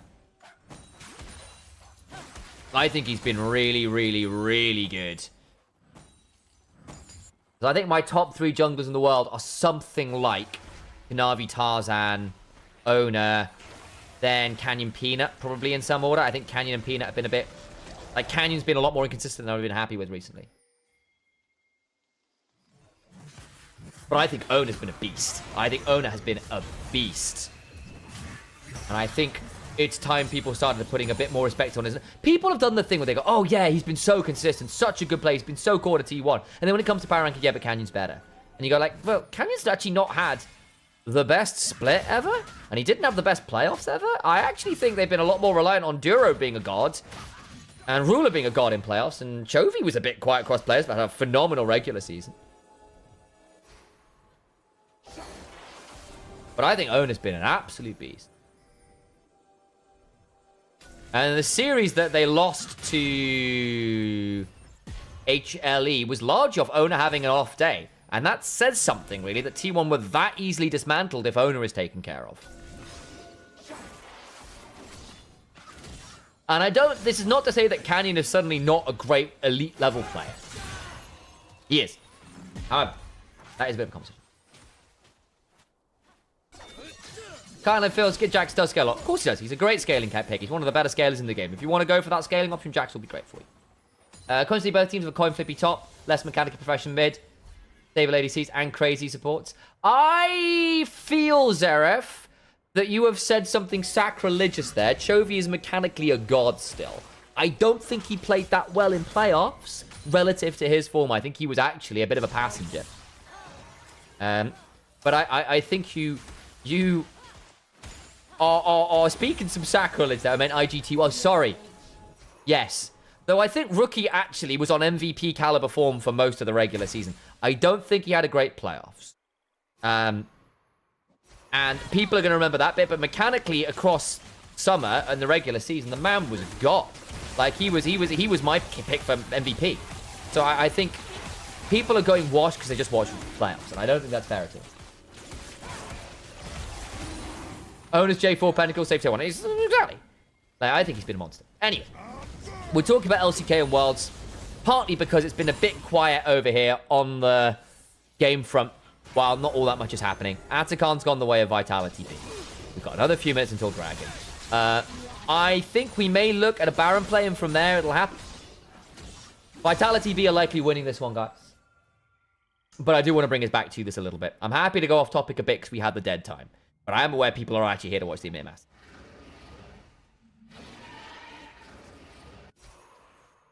Enjoy the practice, mate. You know the score of T1 versus IG members of 15-0? Really? Huh. I mean, for the moment it is. I thought IG did better. What's the 2018 and 2019 records? Because, I mean, that can't be true. Because IG got the fastest international game of all time against T1 when they dravened the bot lane against the Sona Tarek. So that's definitely not true. And that involved Rookie and the Shy on IG, who were back there. So that can't be true. If we're talking this year or something, part of the issue we've been having is that... Hang on. Butcher, it's fine. Bit of a fight back. Lurox jumps forwards. Unforgiven, gonna have to flash. Good. Crescent Guard denies Echo's entrance as well. Very nicely done. Lurox flashing. 3 talent strikes soon. Watch Gyu. Oh, he jumped on the wall! Gyu screwed it. He justice punched into the wall. FSK beat Unicorn Sexy Edition. That's a big deal. So what, US are used now 0-3. Heretics bit VVV. That one I was expecting a bit more. Genix dropped back into the Baron pit. Ooh, Butcher's low. So is Ekkas. They go between worlds. Boda's trying to do something. But oh my god, Genix is a beast. He's a beast! Oh, my days. He finally falls. But they get the Baron. They murdered everyone else. Arc of Ruin comes across. Stream any of the Portuguese team today? I don't think... Oh, actually, did we? Did we? We called a little bit of Partisans versus... No, we didn't. No, we didn't, I'm afraid. Yesterday we did, but today, unfortunately, we didn't. Again, I did both the NLC games because I'm an NLC caster. What did we do first? We did Team Orange Gaming versus Galleons. That was Prime League versus LFL. We did Verdant versus Carmine Course. That was NLC versus LFL. We did a lot of LFL today. We did Phantasma versus Lost Returns. That's HLL versus NLC. We got a little bit, because that one ended fast, of EBL versus TCL. So we did Misa versus Partisan. And we've done this one. Vitality versus GK. So LFL versus Arabian League. So a lot of LFL. But I wanted to get at least 1-2-0 versus 1-2-0 team in, because I think that was important to at least cover the teams that some of the teams that are doing well, and I'd not seen GK yet. But last, no, we didn't get to do one of the Portuguese teams. We did the other day. Who did we cover the other day?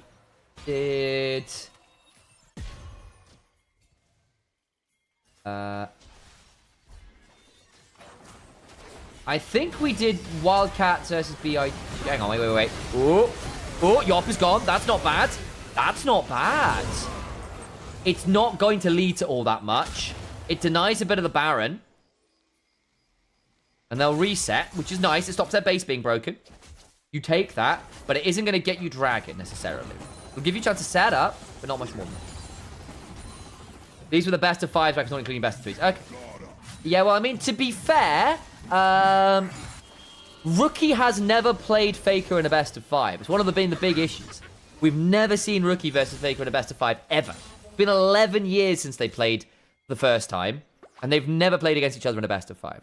So I'm quite excited for that. Verdant won. It was a good game as well. They did a really good job. Check back on the VOD. It's worth a look. I'll make sure they get published tonight, actually, if I get the chance. I'll try and download and get them up to for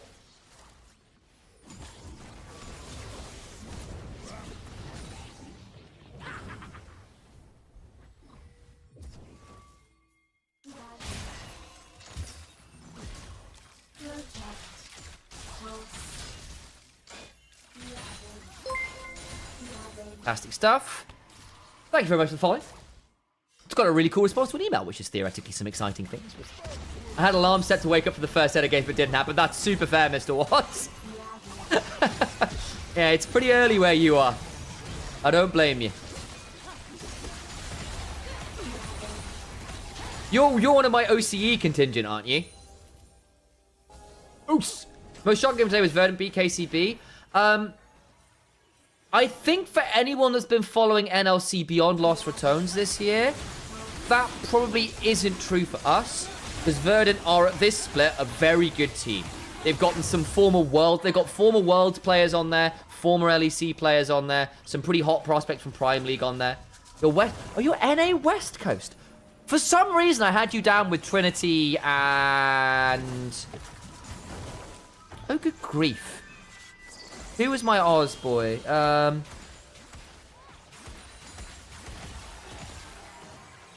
They were in chat the other day.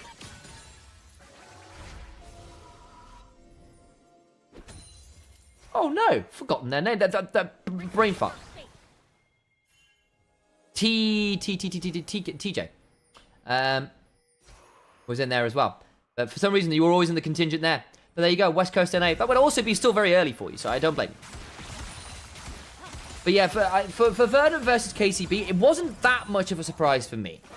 You've got Senkux and Torio on really good form.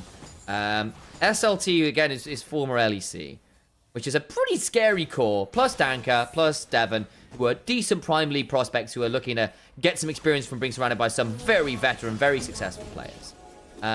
Against KCB. And Slow Q got a bit manhandled by Senkux. It wasn't a great draft from KCB, or at least a draft where we said, look, here's what happens if KCB don't play well early. We're not sure about this. So we prefer the Verdant draft. Verdant are a good team. I think it is a shock overall in the tournament that KCB are 1 and 2. But I think Verdant are a team that could definitely make a run for semis plus. They are a genuinely good team. So I think they might just work. And Verdant's going to Ultra Portuguese. Ah, there you go. Yes, he is, actually. We had Danksman in the chat earlier as well, who is their team manager. Long-time NLC advocate and veteran. Always great to chat to you if you get the chance. That you will have no bones. I'll have no bones about telling you how it is. Very, very blunt man. It's great. You always get good answers from him. Great interview target. There will be no PR speak.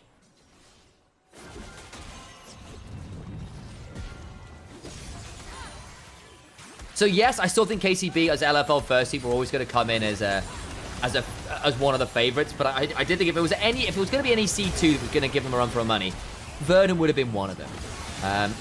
Ooh, Giyuk, that's a problem. He's dead, and Genex survived on the other side, and Boda's now in so much danger. Goes across the veil, but only goes invisible for some moment of time. But actually, again, this Aurora doesn't do enough. Man, your 2-0 start to Aurora ends up being completely useless. Unforgiven's running to the other side. Janex is still an absolute menace. Throws out the Infernal Chains, forces the Valkyrie away. Yeah, that's a salute.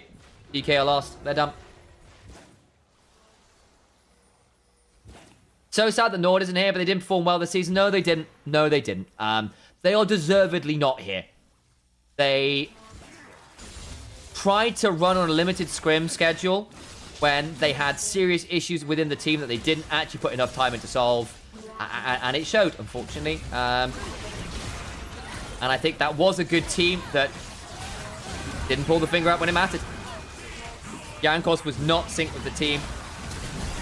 Issues with solo lanes. They had good early games, but then horrible mid-game decision-making. Josh John was pretty vocal about it. If you want a good breakdown, I'd go check that out. Right now on Tween, Vitality B finish what they started with a really solid comeback after a disaster level 1. Yoppa, great performance on the Unara. But for me, I think it is much more about Lurox and Genax having a really good top jungle play. Very pleased with how they look there. Very pleased indeed.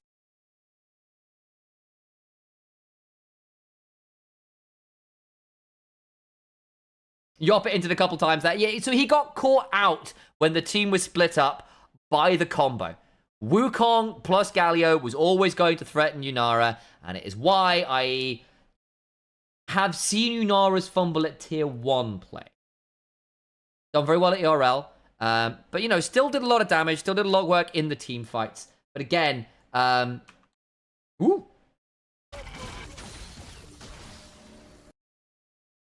Ooh, my camera back, please. What? What have I done? How have I done it? That's a bit scary. Help? Thank goodness. Early mid lane talk. Jackie's not doing so good. I think Jackie's has got what it takes. I think he ended up trying a little hard as the split went on to push to be a main character and didn't quite manage it. I think they'll be a bit frustrated by how things ended up. 2:40 a.m. for me and the games are all done. My impression is, are you over in Asia somewhere? I'm seeing Hansi in the title, so I'm assuming maybe China, Hong Kong, something like that. So I would say it probably is quite late for you right now. Sam Congolite. We have big PXS, Rossman, Vitality, best of best 3 promotions tomorrow. Oh god, yeah, sounds. Who's still playing right now? Let's have a quick look in. Is anyone still playing? And we've still got a bit of Besiktas, a bit of Wildcats. That is on feed 2. Right, we'll have a look and see where that's going. I'm not sure I'm going to stick around too long. I'm a little bit exhausted and I could use some food. So we'll have a look. Clean. Not rename.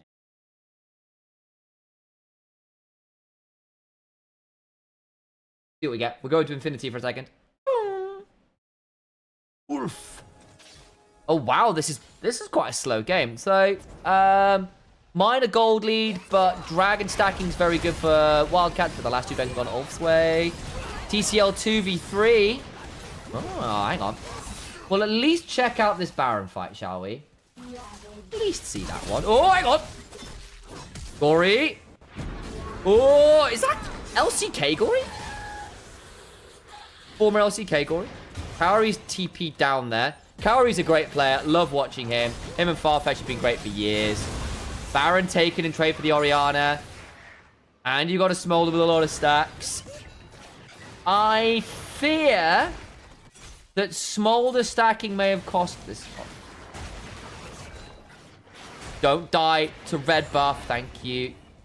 Okay. Realistically, this is ULF winning this with the Baron shove, I think. Atakan. Ooh, not a bad turnaround there. You take what you can get.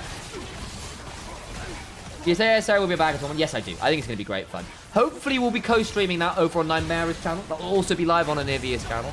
So, Onivia viewers, you don't need to go anywhere. For my viewers, make sure you tune in and follow Nymera's channel. But we will be streaming that one, which should be good fun. So we will be covering that one in some capacity.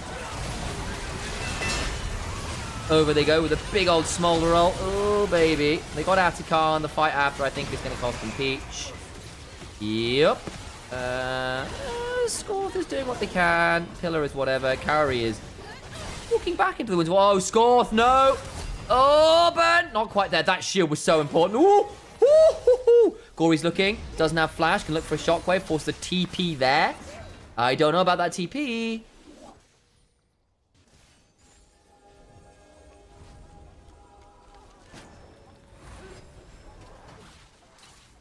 Please do make sure to give us a follow or subscribe if you've not already. It's much appreciated if you can.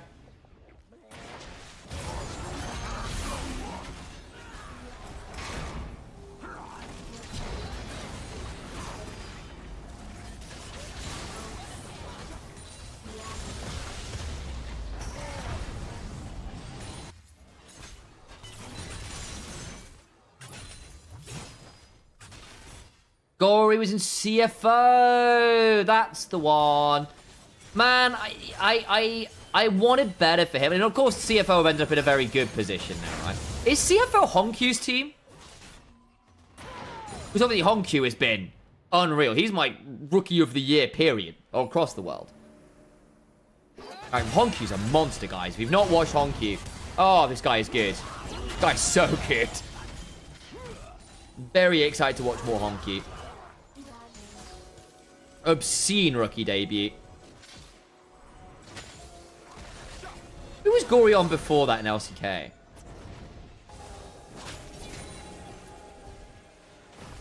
Still gonna get a hold of this turret down bot. Far-fetched that. Oh, yeah, not the best. Fine. Zest, I think, might be in trouble. Slices, dices. Gets away with it. Golden Guardians for a bit. He was on Golden Guardians. You're right. Yes, he was. Yes, he was. I was trying to I've seen Gory around. I was wondering where he'd been lurking a lot. He was on Golden Guardians for a bit. Right. Did all right there, if memory serves. Was he on 100 Thieves for a bit as well? You know what? I'm going to look this up while I got the chat.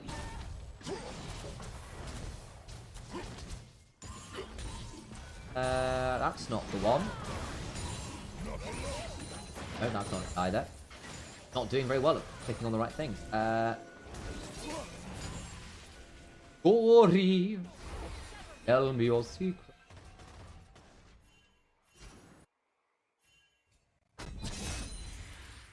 No, not that one. Over. Ooh, bit of a chunk. That's not bad.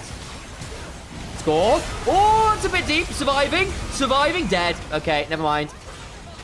Yunara tried. Got blasted. Bit too far. No support. No enchanter. Goodbye. GG. Cofter's gone golden. Flashed out the crash down. Ferromancy won't be required. But you've lost your AD carry, but it was traded out. Carry died as well. Can CFO cook for a quarterfinal spot this world? I think CFO have got it in them for a semis. Look at how they performed the last two internationals. Like, I think CFO... Oh! Hang on. Nah, what? Huh? I was busy talking about other things. Oh, God. Kofta. I wasn't familiar with your Galio game. I mean, Kofta's a great player, don't get me wrong, but damn. Kofta's been one of the better mid laners for a long, long time. And of course, JC on the other side was an NLC player for a bit, worth noting. We had him for a little bit. He was on the likes of X7 back in the day. So where has he been? He was on CFO, Golden Guardians, PSG Talon. He was quite good on PSG Talon. Then he was on FPX in 22. He was on Nongshim. And he was the sub on SKT. That's right. That's right. He's been all over the place. Had a bit of a rough time in CTBC Flying Oyster, unfortunately for him.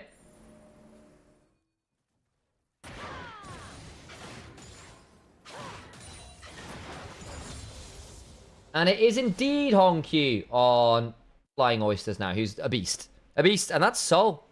Man, they thought they had that. And instead... Look, I still think ULF are in a better spot here, on the whole. However, giving up Cloud Dragon, Cloud Soul, for the likes of a Yunara, for a Renekton, for a Rakan. The big deal, Yunara as well, big enjoyer of that. The mobility's really huge. Farfetch is keeping scores busy. But is it enough? They've killed off the Smolder again. Hang on. Bushido Wildcats are in a really good spot. I think they've just done it. Oh my god, Gory has to flash out. Do they have enough of a wave? They can at least get Baron here. Lord almighty, how has Kaori died 2 times? That's game ending, possibly, actually. They can't get through the wave in mid lane, so they can't, like, end now. But they can Baron. It's at least an Elder Flip. It's at least an Elder Flip.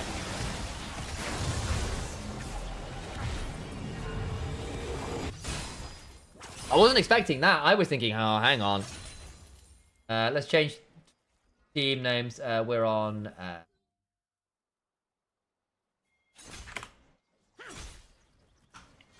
W... What's ULS full name again? I never do.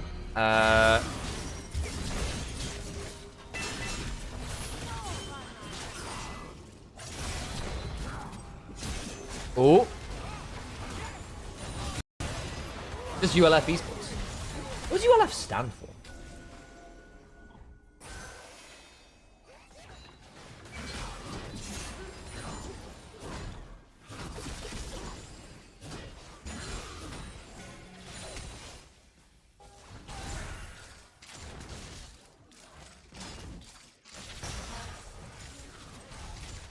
Okay. Turret's going down. ULF didn't make it to playoffs in spring, did they not? Huh?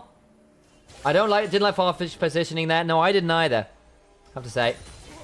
Ulf engages are a bit sus. Yeah, they've definitely over-egged it a bit here. They just need to play to let Smolder smack people.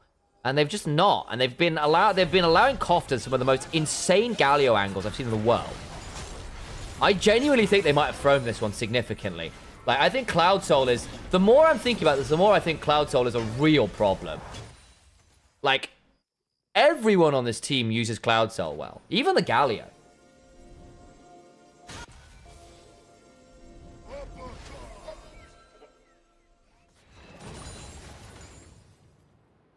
Ulfhednar, which is their previous name. Oh, there you go. It was very Nordic, that, despite obviously being a Turkish region team.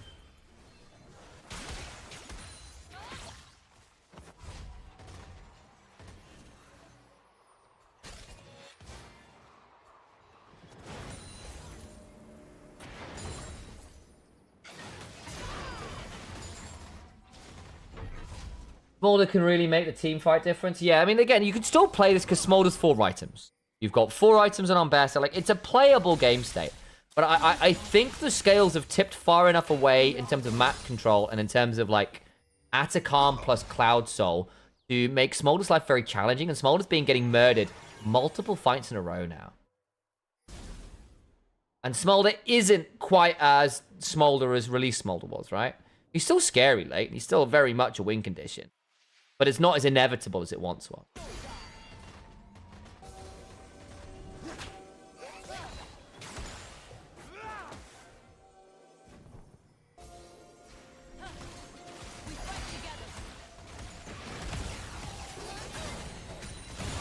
Not bad. I mean, it does make sense with the wolf symbol they have. Very true. Very true. Ulfar. Where I go with it in my brain. Who was a Skyrim NPC, wasn't he?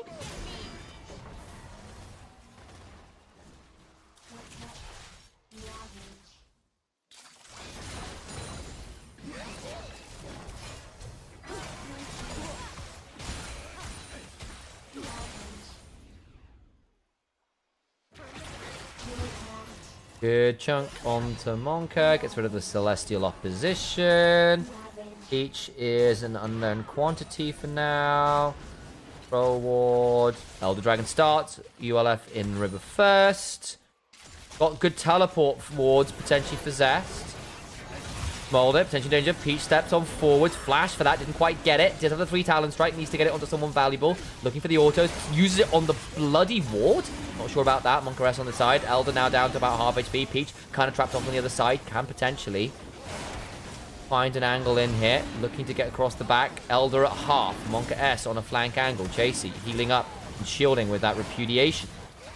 Typhoon needs to be like it. Carry goes golden, prevents Zest angle. In comes the Magnus Storm crash down. Scorch flashing away. Taken by the Trundle. That means the Elder Dragon look for something more. They're all resurrecting. But all the while they're winning it. We fight the Elder Dragon. Oh my days, who needs the burn? They just kill everyone regardless.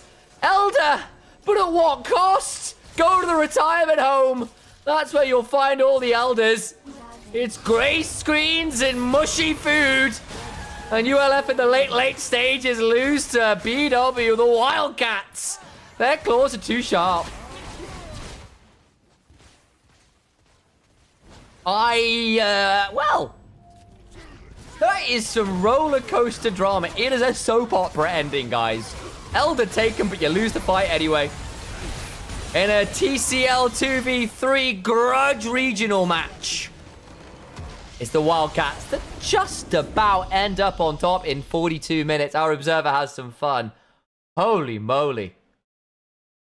Smolder did use zombies to avoid Zest killing him upright because the Renekton flashed to try and Ruthless Predator him, and Smolder Zonya's that engage. It wasn't okay Zonya's use. There's a question about whether he should have been in Flash Renekton range.